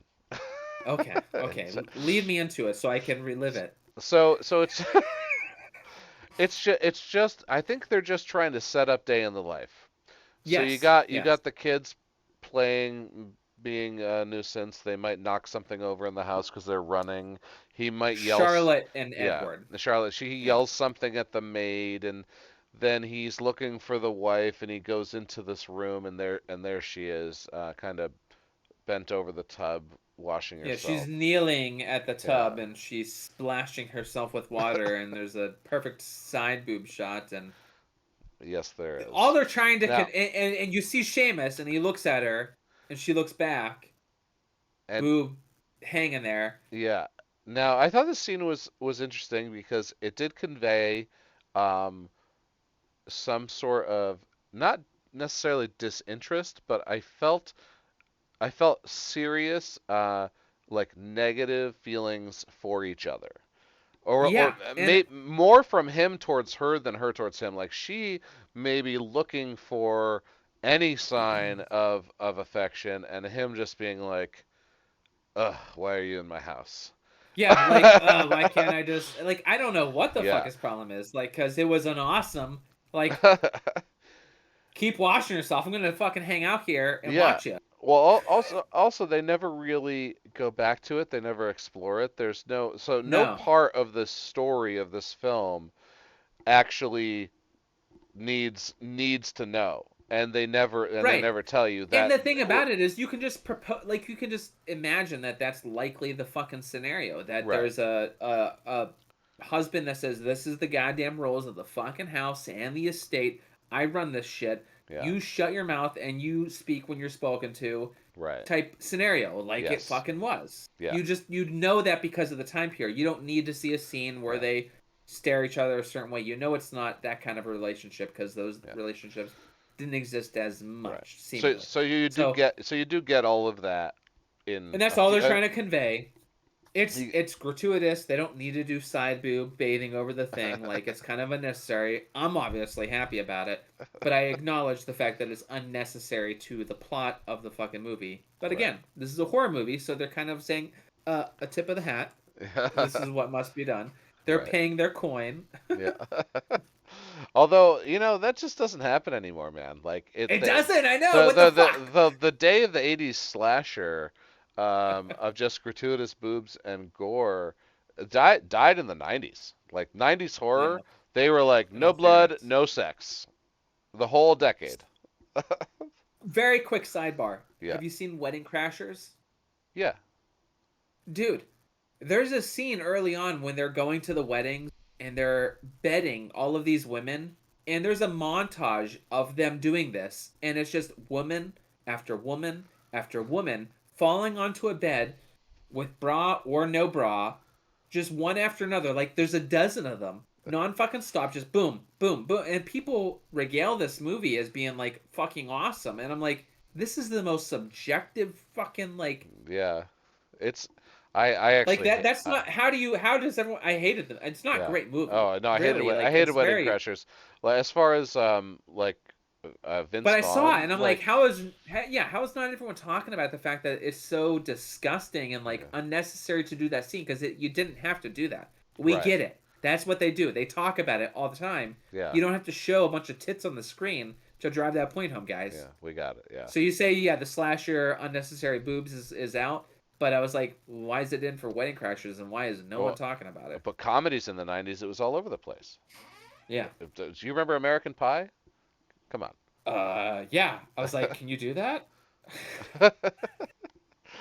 All right. Sidebar Oh over. shit. Except that Shannon Elizabeth was also in Scary Movie, which was Keenan Ivory Wayans parody movie, and we have come full circle to the Just opening snaking itself, dialogue. man. Okay. We're too fucking good. I tell you what, you bastards. This shit is unscripted. Yeah, Okay? we don't even. I don't even take notes. No. Okay. I I probably don't know how should. true that is. Okay. All So right. we have Day in the life. We get the life. We we know the get day the in the life. We life. get the life, and I think we go to sleep. And I believe Charlotte has the first nightmare. Um, Yeah. the first nightmare of the scarecrow and the Yeah. grave with the teeth, and Yeah. she There's gonna be wakes a up lot of scared. nightmares in this Yeah, movie. she You wakes know, up scared. people approach the scarecrow, and the scarecrow does weird shit where maybe its Oh head yeah, turns or yeah. Especially in something yeah, happens. it did a lot of most of its stuff in Charlotte's dream because Charlotte wasn't as connected as the next set of Right. nightmares. So the next thing that happens is that kids are playing in the field, correct? Right, right, and they find the scarecrow. The one kid says, Right. "I'm gonna go show you something cool. Let's go fucking check Oh this no, out." oh that doesn't happen yet. It I doesn't mean, happen yet. Well, okay, okay, you go sorry, on then sorry. because oh, I, well, excuse me. it, That's the next note that I it took. it is the next beat, but the so a whole nother day in the life has to happen first, because uh Edward needs to have a nightmare about the teeth.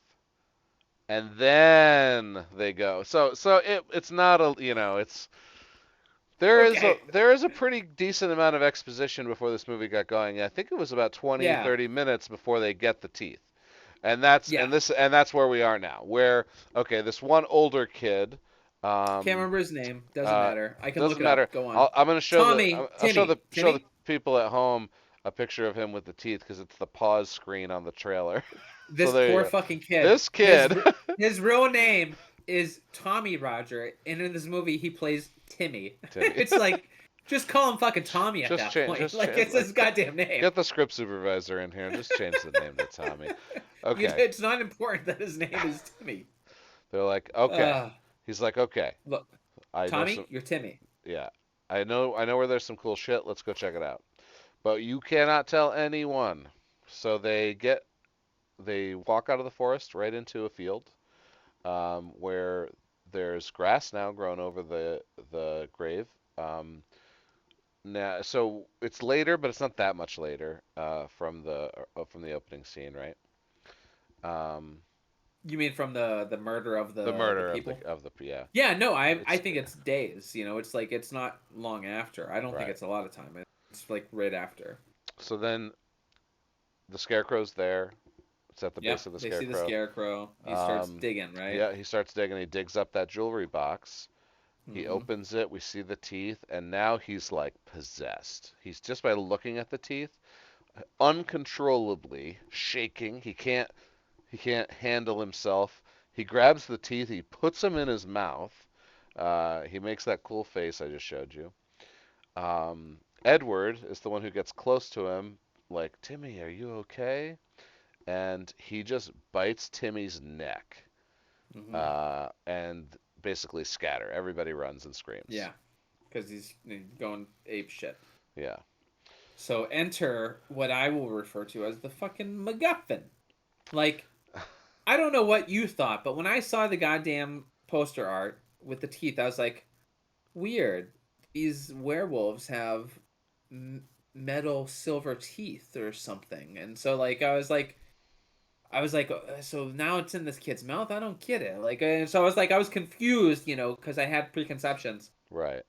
and so I was a little weirded out. And I feel like this is like a misdirect, Yeah. with the traditional mythos of what you would expect with a Right. story about lycanthropes. Right. So for me, I was misdirected too, but I didn't put so much emphasis on the teeth. Just assumed Timmy was going to be the main werewolf, and Edward Yeah, uh, had already been infected. infected or whatever. Yeah, Um, it turns out I was wrong. yeah. Yeah. So that's the one thing I will say. This movie had some clever twisting of the mythology in Right. an interesting way, and it led to some really great scenes.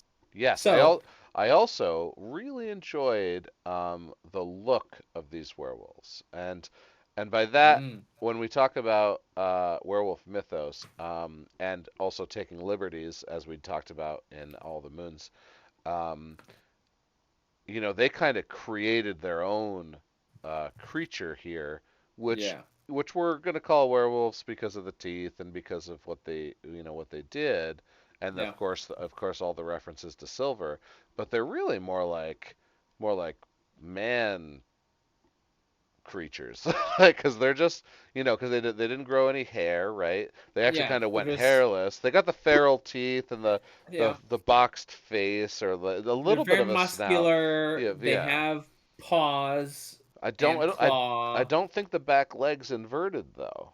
I Yeah, they might not be haunched like that, yeah, yeah. but yeah, they're very animalistic humanoids Yeah. that have super strength and But essentially hairless. Like the hair on the head yeah, went away yeah, and yeah. They're they didn't nude. Yeah, grow any hair and almost. yeah, basically like nude monstrous humans running Really around. cool design, and in this Yeah. movie in general, like they do a good job of kind of like we've said before, it's what you don't see. They really Yes. bury this lead where they don't give you too much information of what this fucking thing looks like until much later in the film. And also every scene with it Mm-hmm. to build that tension. They never show you the whole thing except for a couple times. Like the one time where she's hiding behind the cart and Yeah. like Oh the yeah. camera's moving to look around the cart both Yeah. times and you don't see anything either time. Like Yeah. or like maybe you see a leg barely just kind of go out of frame like really good stuff. Yeah. Okay, so So Edward is sick in yeah. bed. In bed. He's got a fever. He's shaking all over the place.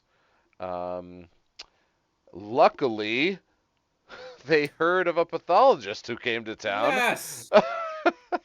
So, sometimes the coincidences in movies, I don't know, you gotta just take it as read. There are plot devices that are meant to be that the narrative must progress. Yeah. So they call. Again, also, Amaya did not have to find fucking Miguel as the one lone survivor of the fucking bombardment that happened at the Spanish Civil War. Oh yeah, Okay, that could have been let's anybody because she didn't save let's him get anyway. real. She didn't save him Fucking anyway. That literally could yeah. have been anyone. Um, It didn't matter that it was him at yes, no, all. that's very true. Okay, Whatever. so Moving on. the pathologist comes to Seamus's home and starts to, bark orders a little bit. This is how things got to be, um, so I can, try and save your kid. Well, Um, okay. Now, very briefly, he's brought because there is an animal attack. right, right. The There, the first attack. There's a conversation between Charlotte and uh, Timmy. Timmy does not remember those events in the field with the teeth. He does not remember biting Edward. right. That conversation happens, and he is in the woods, and he's in like a little hut. He's in the hut. Right, Yes, right, and he's attacked. Cut to the pathologist being called because a boy's been attacked. right. And so now the pathologist is brought to that hut where the attack takes place. And he investigates it. And that's what begins his interaction. So he looks at the body, the first guy that the pathologist knows, the sheriff or some law figure in that state area. He can't even stomach it. He takes a look, he comes out, he's sick to his stomach. So the pathologist goes in, John McBride goes in, and he's got his cloth Right. over his face, and he's Because this investigating, is and he a takes a girl. quick look. No, this is Timmy. No, no, Timmy's the no. first. But the girl is the first werewolf, Well, right? How's this? no, How'd this werewolf get here? This isn't Edward. Edward doesn't attack him. this is Edward. Oh, this is Edward. Oh no. Well then, Because there's a scene. Okay, so there's a lot that happens then. So Edward is sick. Edward is The sick. doctor comes. The doctor comes. Uh, Oh, Edward it gets taken away. leaves. Yes, Yes, Edward and leaves that first night. there's signs of him being taken from the He's in right. the bed. He's sick, That's the and now animal he's attack. not in the bed. Right. That's the animal attack that the pathologist gets called in for, right? Not Timmy. No, they find Timmy. Oh, they find Timmy before as well, and They they know do Edward left that night. They find Timmy. They can't find Edward. They because they go out searching for Edward, and right. they must find Timmy's body. And when Edward leaves, this we see these two little vine things come out Yeah. from behind So him, and then it cuts away, and we'll get back to that later. yeah, yeah, very weird. So while yeah, he so was still in the bed. Edward is sick. Doctor comes and said such and such, and yeah, We see the that night vines, and then we I see think the Charlotte might have a dream, and she goes in to check on him, yeah, and he's gone. he's gone, and Or maybe she or sees she things sees happen, the and that vines, she sees the yeah, vines, and and then then he there's some like a little blood thing yeah. in the She bed where he screams, was, yeah, alerts Seamus and the mother. right, They come in, and he's already gone. And then Seamus goes downstairs. The door's wide open. Edward's gone. right, And now the search begins, and that's when they come across um, Timmy, the little hut with Timmy in it. yeah, And so then the pathologist is called. He comes in. He investigates. He takes a look, and he says it looks like an animal attack. Looks like wolf, if I were to say. And he's at dinner now with Seamus and family. and he says, "I think that the other guy is like, I'm not gonna stick around, Right. and pathologist is like, I think I'm gonna stick around. Right. I'll stay to investigate this. I'll I'll stay. Yeah.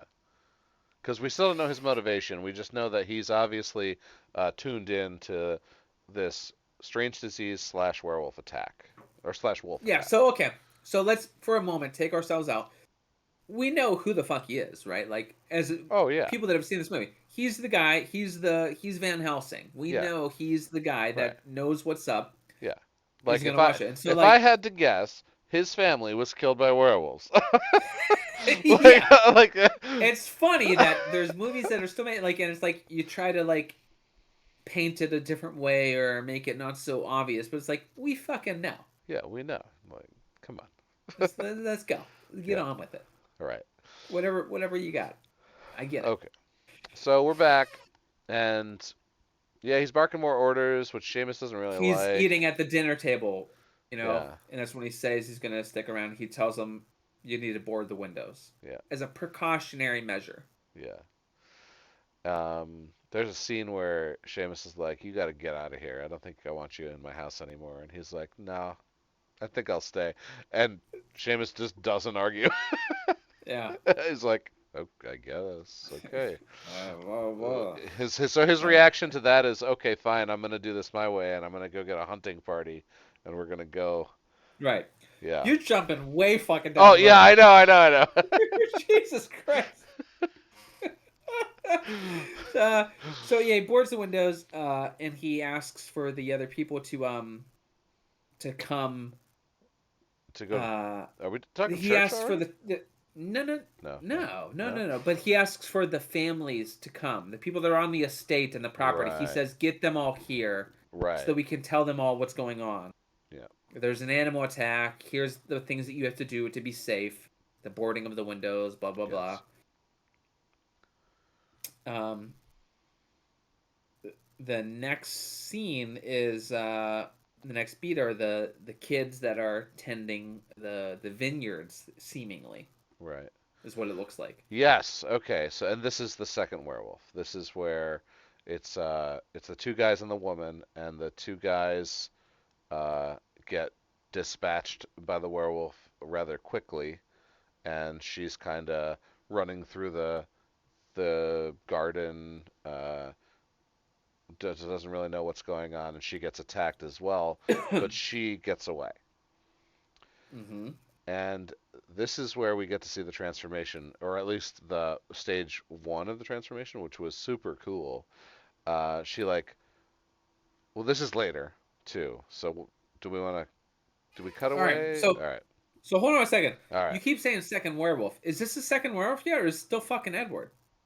No, no, no. First, Edward attacks the girl, but the girl becomes the second werewolf because she's Right. remember Okay. Okay. she's Okay. yeah she's in town. She's like, Yeah. I need Yeah. water. Yeah, yeah, Yeah. She gets attacked. The yeah, two boys are killed. yeah, She's bitten, but somehow gets away, and I can't remember how that all happens. But yeah, she gets away. yeah. Um.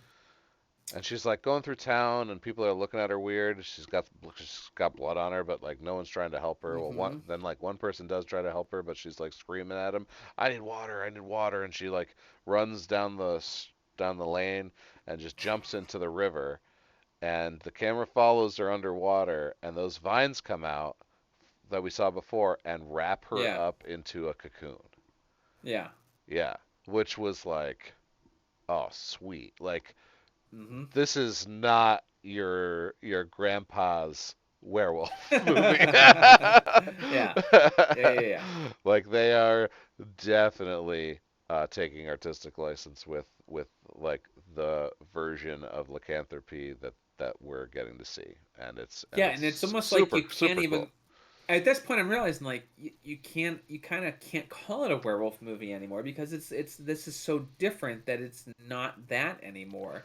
And Yeah, like you're thinking about the gypsies and everything else related, and you're like, wait a second, doesn't matter. That's the framework that you're working with, right, and you're just going with what they're showing, and that's what they're showing, and it is awesome, but it's definitely departing a lot from what you would expect traditionally with this kind of a story.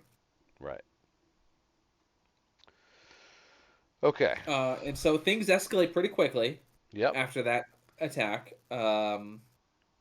Right, because the two dead boys left in the vineyard alerts everyone. Right. Um,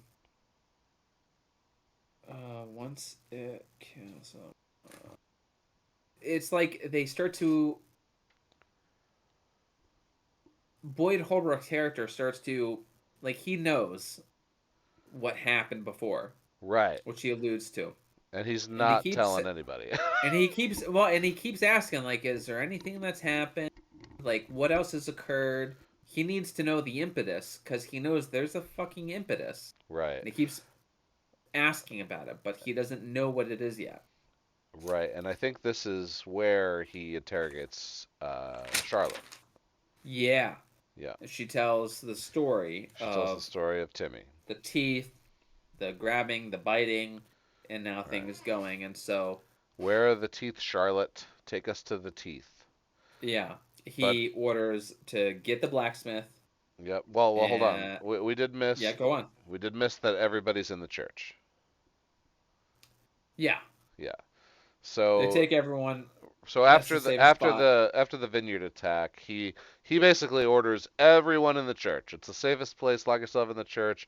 You can go out during the day to get food and water in pairs with guns, and then of course, Seamus is like, yeah, I guess if that's what we have to do. But he's more and more unhappy with John's directives as time goes on. So Charlotte takes them to the church where because Timmy told her where he hid the teeth. Hmm. He gives the teeth to the blacksmith, and the blacksmith makes those bullets. That bullet that we saw in the opening sequence with the captain. Yeah, and it's things really start to like pick up in this as far as how things progress because it Yeah, does take time, in and typical then yeah, monster movie fashion, yeah, once they show you the monster, you got about 30 minutes of action before the end of the movie. And it's yeah. usually slow until it gets there. Okay, yeah. So I stopped taking notes because I was getting so into the film. Uh oh shit. So let's go on. Okay, Because so I think you are so good. they're gonna kill the first werewolf soon, and they take it to the barn to dissect it. Now, how did they catch the first werewolf? Yeah, that's what I can't remember. Like Yeah, they might have things trap set or yeah. Basically, they do yeah. get it surrounded somehow, and he's got the silver bullet now, right? Uh, so they do take this werewolf down, and they take it down in a pretty horrific fashion, if I remember. It was pretty mangled by the time they got it into the Mm-hmm. barn. And Yeah. as soon as they put it on the table, John just starts slicing this thing open. Oh, the John captures it somehow. John captures it. He goes back to the fucking. He sets traps. There's the trap scene. He digs holes, sets Oh spike, yes, carves spikes, car spikes. does Yes, the leaves on right. top, and at It the original attack, yes, it the falls. same hut that Timmy Right, was right, killed, and it falls onto the it pit falls trap. onto the pit trap, and Yes, he brings it back to the estate to the go into estate. the barn. Yep, The men from the estate they go in, and and he already warns them, you need to be ready right. for what you're about to see. Yeah. This is a yeah. And he starts to autopsy it. Is like Yeah. that's all I'm thinking. Yeah, yeah, he's cutting this thing open. He's gutting it, and he lifts up the flesh, Yeah. and And it's just pinkish white. there's a sack. Yeah, And in the sack, amniotic the sac. sack tears itself open, and it's the girl, Yeah, right, from the vineyard, and the father is right there. That's my daughter. Is she okay? And he's like, "No, that's not your daughter, man. She's gone. You gotta just put they never just come back. just There's put a nothing you bullet. can Yeah, do. He nothing. just does Just it. You have to kill her. you have to kill her. Yeah, put a bullet in her head. And he's hesitating, and And then he it's finally does. and the scene is disgusting, but like Yeah, everything looks so cool, and the even the Yeah, shot, the vines are coming the out, vines are and they're coming kind of like out. reaching out. She's like has an otherworldly screeching type Yeah. cry that's She's coming got out. her eyes are black, her skin's gray. He Yeah, shoots her like she's right in the forehead and it like scalps her. fucking Oh, JFK. yeah. It looked it was crazy. What a great So, scene. Yeah, JFK, come on. and I'm Jackie O just like clawing on the seat. Oh my god, get me out of here. It was awesome. It was Uh, awesome. my condolences. He So so okay, hold on. So everything that we know about werewolves is completely turned on his head at this. yeah, You yeah, can cut open this fucking thing and the person is inside and yeah. it's actually just been in there. Yeah, yeah. So when the girl was cocooned, it Wild. obviously it grew around her and like kind of used So wild. her as It's an its insane heart, idea. maybe. If anyone floated that idea and I was like making a movie, I'm gonna make a movie, and someone's like, "What if this is how they happen?" I'll be like, "Get the fuck out the door! That's stupid." Yeah. But it was awesome. It was It's awesome. just so insane of an idea. It's also important to point out that I don't think he has the silver bullets yet. I think he gets them after this kill, um, Yeah, because he didn't because use. Charlotte happens Yeah, after. he didn't. The Yeah, he did conversation with Charlotte happens after. happens after, Yeah, and because he didn't have. He didn't he definitely didn't didn't need him for shoot that. yeah, he didn't shoot this thing with the silver bullets. He He set just traps traps. because again he didn't know that it was this yet. It could Yeah. have been an animal still, so he set traps for the animal to come back to the original kill, and now Yep. he knew it was going to be this, and it Yeah. was this. So Right. then Charlotte, he pleads with her to get the Right. story. She finally tells the story, and so now he knows this is it. The hunt is on. This is the same events that happened in my past are happening again, and Yeah. this is for real. Right. So now Seamus is kind of like, did that happen to my boy too? And he's like, your boy's gone. Yeah, is that my boy now? Yeah, Is my yeah, boy going to suffer the same fate? yeah. He's A- trying to wrestle with that. And that's when Seamus takes a hunting party out on his own accord. But This is what you mentioned like 30 minutes ago. and he tells John to get out of here. I'll deal with it. It's my Yeah, problem. It's my don't need family. you And anymore. he's Yeah. like that's not right because you're obviously a moron. Uh, so he goes to the church because he has this pretty good idea that that's gonna be the final showdown location, and he is right. Right. Uh, So okay. Because But the this does all happens right now, I believe. I don't think there was another day.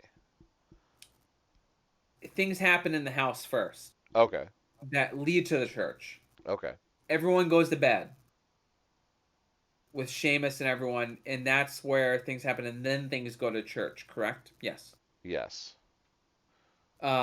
So he gets the blacksmith, I believe. Charlotte tells a story. They get the teeth from the church because everyone is already in the church that exists. People are staying there. He gets the blacksmith. He says to order the army to come here because that's what he did at the other place that he came right, from. That's all. Those wheels are already en route. En route. Um, and so now there's still another night at the estate where everyone's in bed. He might be awake or whatever because he's been there's been some conversations where he's right, staying right, awake, right. dealing with this Because shit. he The leaves wife his comes in and is talking yeah, to him, he leaves his and like, gun at yeah, his like vantage point, so to go back into the house. yeah, and then Right, Seamus comes by and like shuts his wife up and says, "Get the fuck to bed," and he's like, "Whatever, okay."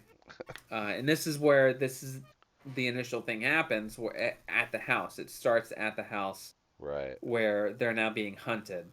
yes, right. And he even Oh well, tells shit! The Seamus the maid, the maid, the well, maid. he even tells Seamus that it's after you. Yes, He's like it's after you. yes. Like, The maid happens. The yes, maid is doing laundry. She's hanging clothes. She's yes, attacked. right. She is attacked by the original werewolf, Yep. probably Yep. Edward. Edward. She's bit. She escapes somehow. Can't remember how. She escapes. She cleans herself up. She needs Right. to get back to doing her maid shit because that's her job. But she's like obviously getting sick. But Yeah. she's doing her maid shit. And things happen. So here's now we're trying to remember, and this is where beats get off. But this is where like certain plot holes happen or things that are uncharacteristic for the characters occur Right. because uh, John, the pathologist, asks about the maid that night.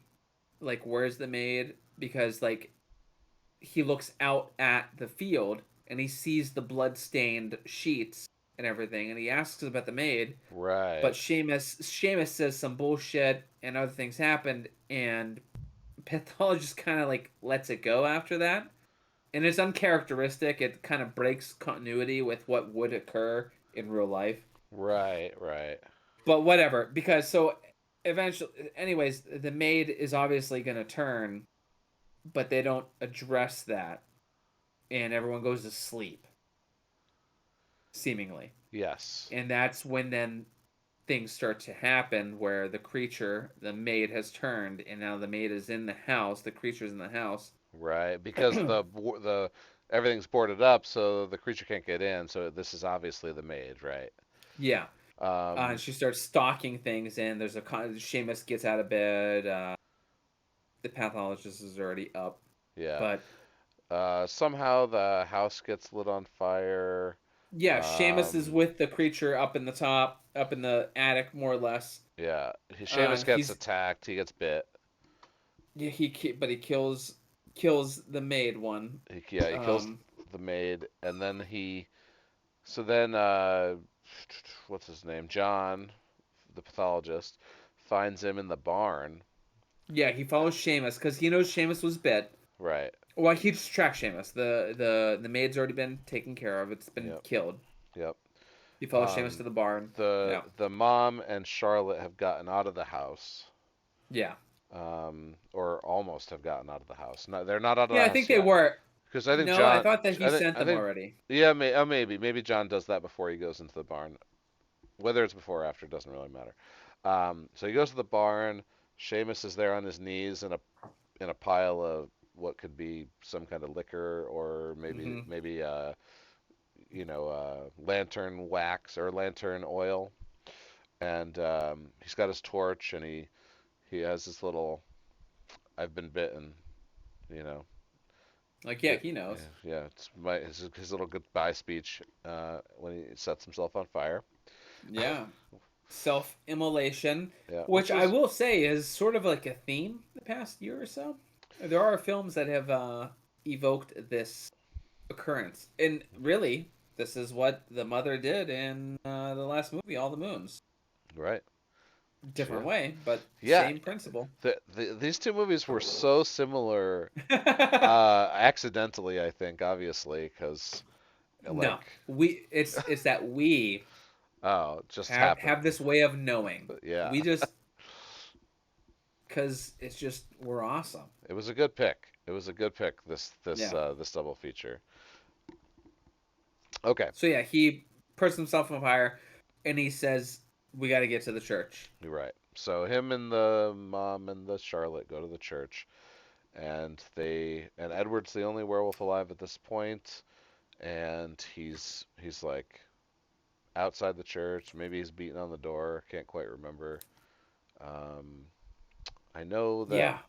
John just The like lets it in because he's like, well, no, the mother does the mother lets it in. Right, right. because she hears it and She, she thinks like it's my it's son. right. So this is the first time any of the werewolves have communicated too. So like, here's another step to werewolf mythology.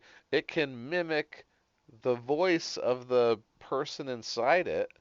Yeah. So, so she thinks that's my voice. She opens the thing, which is good for John because it's like a nice spot to trap the thing, right? But there's Hmm. so many people, it's hard for him to get a shot off before he does a little carnage. Yeah, and so like a lot of carnage happens A where the lot of fucking carnage. werewolf breaks in and is tearing the fuck out of people in this church. Yeah.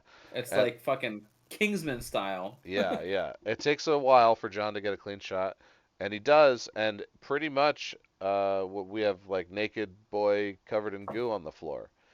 Um, Okay, go. Yeah, just a second to frame it. He knows he has the silver bullet. He right, has his gun. She is not willing to accept, the mother is not willing to accept the fact that he can't be saved. right. She's embracing him. He says, "You can't. You have to let go." And he shoots through the mother Through the mother, right. into the werewolf. They both fall down. She's dying, She's dead, and yeah. the werewolf is dead. And yeah, the son emerges, Yep, changed. yep. And then it cuts back to the no. We I get don't think it cuts back to anything. What was it cut back to? nothing. We get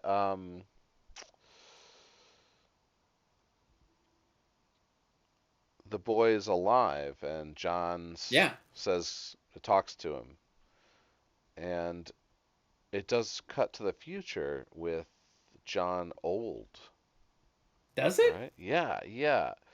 What? Yeah. What? I don't remember that. It cuts to him in the future. I Yeah. thought it ended. The kid comes Okay. out, and you So realize, okay, he lives. right. So the The kid's got curse is broken in some kind of way. yeah, okay. So hold on. So he says goodbye. He says goodbye to the kid and then right. Oh No, wait, yeah. he says he's gonna take Charlotte and Edward as his kids. He's gonna raise Yes, yes, them. yes, yes, yes, Yes. yes, yes. And then it Yeah. cuts to his deathbed and Yes. Charlotte is there Right, saying good because that happened at the beginning of the movie where the bullet was found, and then a woman is arriving at a place, and she asks, is he okay? Is he passed yet?" And they're like, "No, but it's close." And yeah, it's Charlotte grown up. Charlotte grown up. Yes. She finds the news that Edward just died in the war because they found the bullet. So Because they that pulled the bullet out. Yep, yep, because that was Edward, because he was turned yep, and he was saved by the silver bullet. yep. Now, yeah, they jump back to that. Yes, you're right. So My and then apologies. so then we get the photo of him young with the kids young, Yes, and it pans down to show the four remaining silver bullets sitting on his nightstand there, yes, yeah, and then and fade to black. right. Um, So so overall, overall, it's a very good movie. I'm gonna give this movie a 7 as well. I kind of wanted to give it a 6. I'm gonna give it a 7. yeah, I would give it 6.5. I Yeah, can't give it a I 7. right. It's a six. I don't It's want def to, yeah. It's a solid 6.5. I the because there's so many things about it, Nate, that are like sort of average. Like, we're talking right, about a lot of interesting things, but like we're kind of hyping up a lot of the way that it does it because, like, it's just more fun. right. It doesn't do itself favors. And again, like, people that aren't into these kinds of films, like, by the end it does silly things, like the fact that he knows the maid had something happen, but then he like ignores the fact that something happened with the maid, and he like lets people Yeah. go to bed. Especially with the It bloody doesn't make sheets. sense. Especially with the bloody Yeah, sheets. It definitely doesn't make sense. So it's exactly what you're saying. The movie, the good parts are so good, but the bad parts are so bad. And yeah, like you said, it's just kind of like it averages out to a little below average, I think. yeah. Um, because I really did like all the interesting takes. It's how hard is it to make a fresh werewolf movie? Pretty Mm-hmm. fucking hard. Like we brought it up during Antlers, we brought it up during After Midnight. Like creature Yeah. features are not easy films to make interesting. Yeah, and it Um, was weird because the way this film came out, it has wide theatrical release. right, It has practically no publicity. right, It's just out there. People are upset. There's nothing original these days. The everything's a reboot or a requel, and it's like, okay, folks, here's an original fucking movie. Yeah, Are you gonna go see it? And it seems like people are like, no, I'm not gonna go see it. But we're still gonna complain that there's nothing original. So it's like you have to go see these films, folks. Like you yeah. have to fucking do it. No, it's very true. I love the movie poster for The Curse. It's the white poster, the teeth as the curse Yeah. in red, and right above it, it says one of the best horror films of the year. Mind Okay. And you, again, mind you, it it's was a released March. on February 18th. So So they're one not of wrong. one of the best horror films in the last 6 weeks. That's a little bit of a low blow. I That's mean, below the belt. yeah, like come on, come on. It's written It's and directed by fair. Sean Ellis. Gotta love it when the Okay, yes. gotta What love it when has he done? when the writer director's the same guy. I'm always interested because that Yeah. means you know that his vision was probably not compromised unless there was shitty producers hanging around being like, you got to put a Pepsi can in this scene.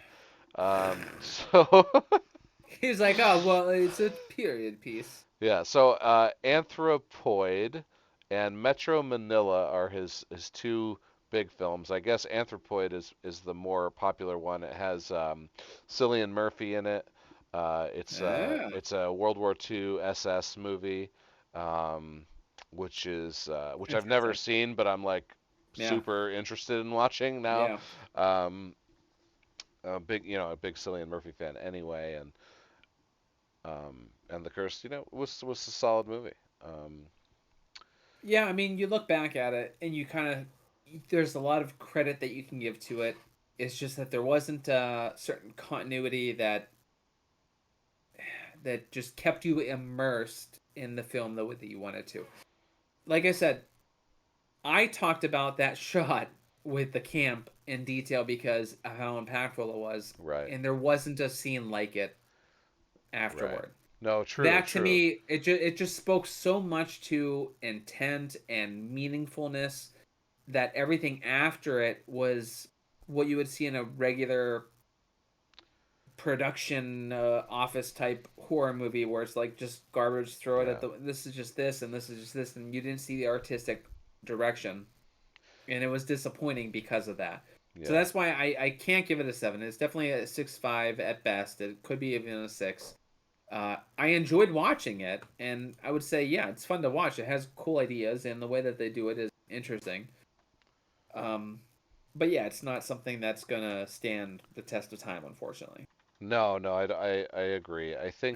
Um, I think it was good. I think you should see it. I think you should pay money to see it in the theater before it leaves theaters Hmm. because theaters are dying and horror, needs to make sure it like lives on. Yeah. A um, really quick sidebar, not to cut you off. Like, there's been a lot of people that I've seen on Twitter talking about how they saw in the theaters was something from 2 years ago. I am one that took precautions very, very serious as far as COVID goes. And don't go anywhere that's not safe. Always wear a mask. Blah, blah, blah, blah, blah. Theaters have been open for a very long time now. If you're still not seeing something in the theater for fear of COVID, I think you're doing a disservice to everybody involved in our community. yep, Go to the fucking theater. It's yeah. safe. We're at a point where things are very controllable, very safe, as safe as they can be with anything. So just go to the theater, see a fucking movie. If Scream is the first movie that you see in since COVID, like you could have probably saw a couple more last year. Yeah. Like let's be honest, go see films in the theater. They need these box office results, and people need to see that this is a viable outlet for showing Right, their right. art. We can't just Yeah. rely on streaming. Right. There's great streaming, Streaming's but see it fine. in the theater. We cannot rely on streaming. We need theaters to survive um, all the other things we're losing due to 2 years of COVID. Yeah, Um, so yes, go to the theater. Um, yeah. okay. So we got all the moons at a 7. I think we're definitely calling the curse a 6.5. Either All right. way, go watch them both. Mm-hmm. Next week, which is actually only 5 days away, due to some scheduling issues. The Scary of 61st and They Live in the Gray. Um, Both available on Shudder. They Live in the Gray is a Shudder original, I believe. Um, so these are both haunting type movies. I think that's the only thing that they really have in common. Yeah. Unless we picked another two just It like could these two. happen. It could happen. We've had a couple of good weeks of that in a row. Student Body in We've got Texas a and then sixth these two. sense, if you will. Right, right. Um, so yeah. Um, Now, okay, okay. uh, those are the films, but I will mention uh, there could be an audible here. Oh yes. Fresh comes out this weekend. Okay. Yeah. Fresh Fresh comes out tomorrow. S- Sebastian Stan. right. So Fresh. the only reason I did the mock up was because I wasn't sure when Fresh was coming out.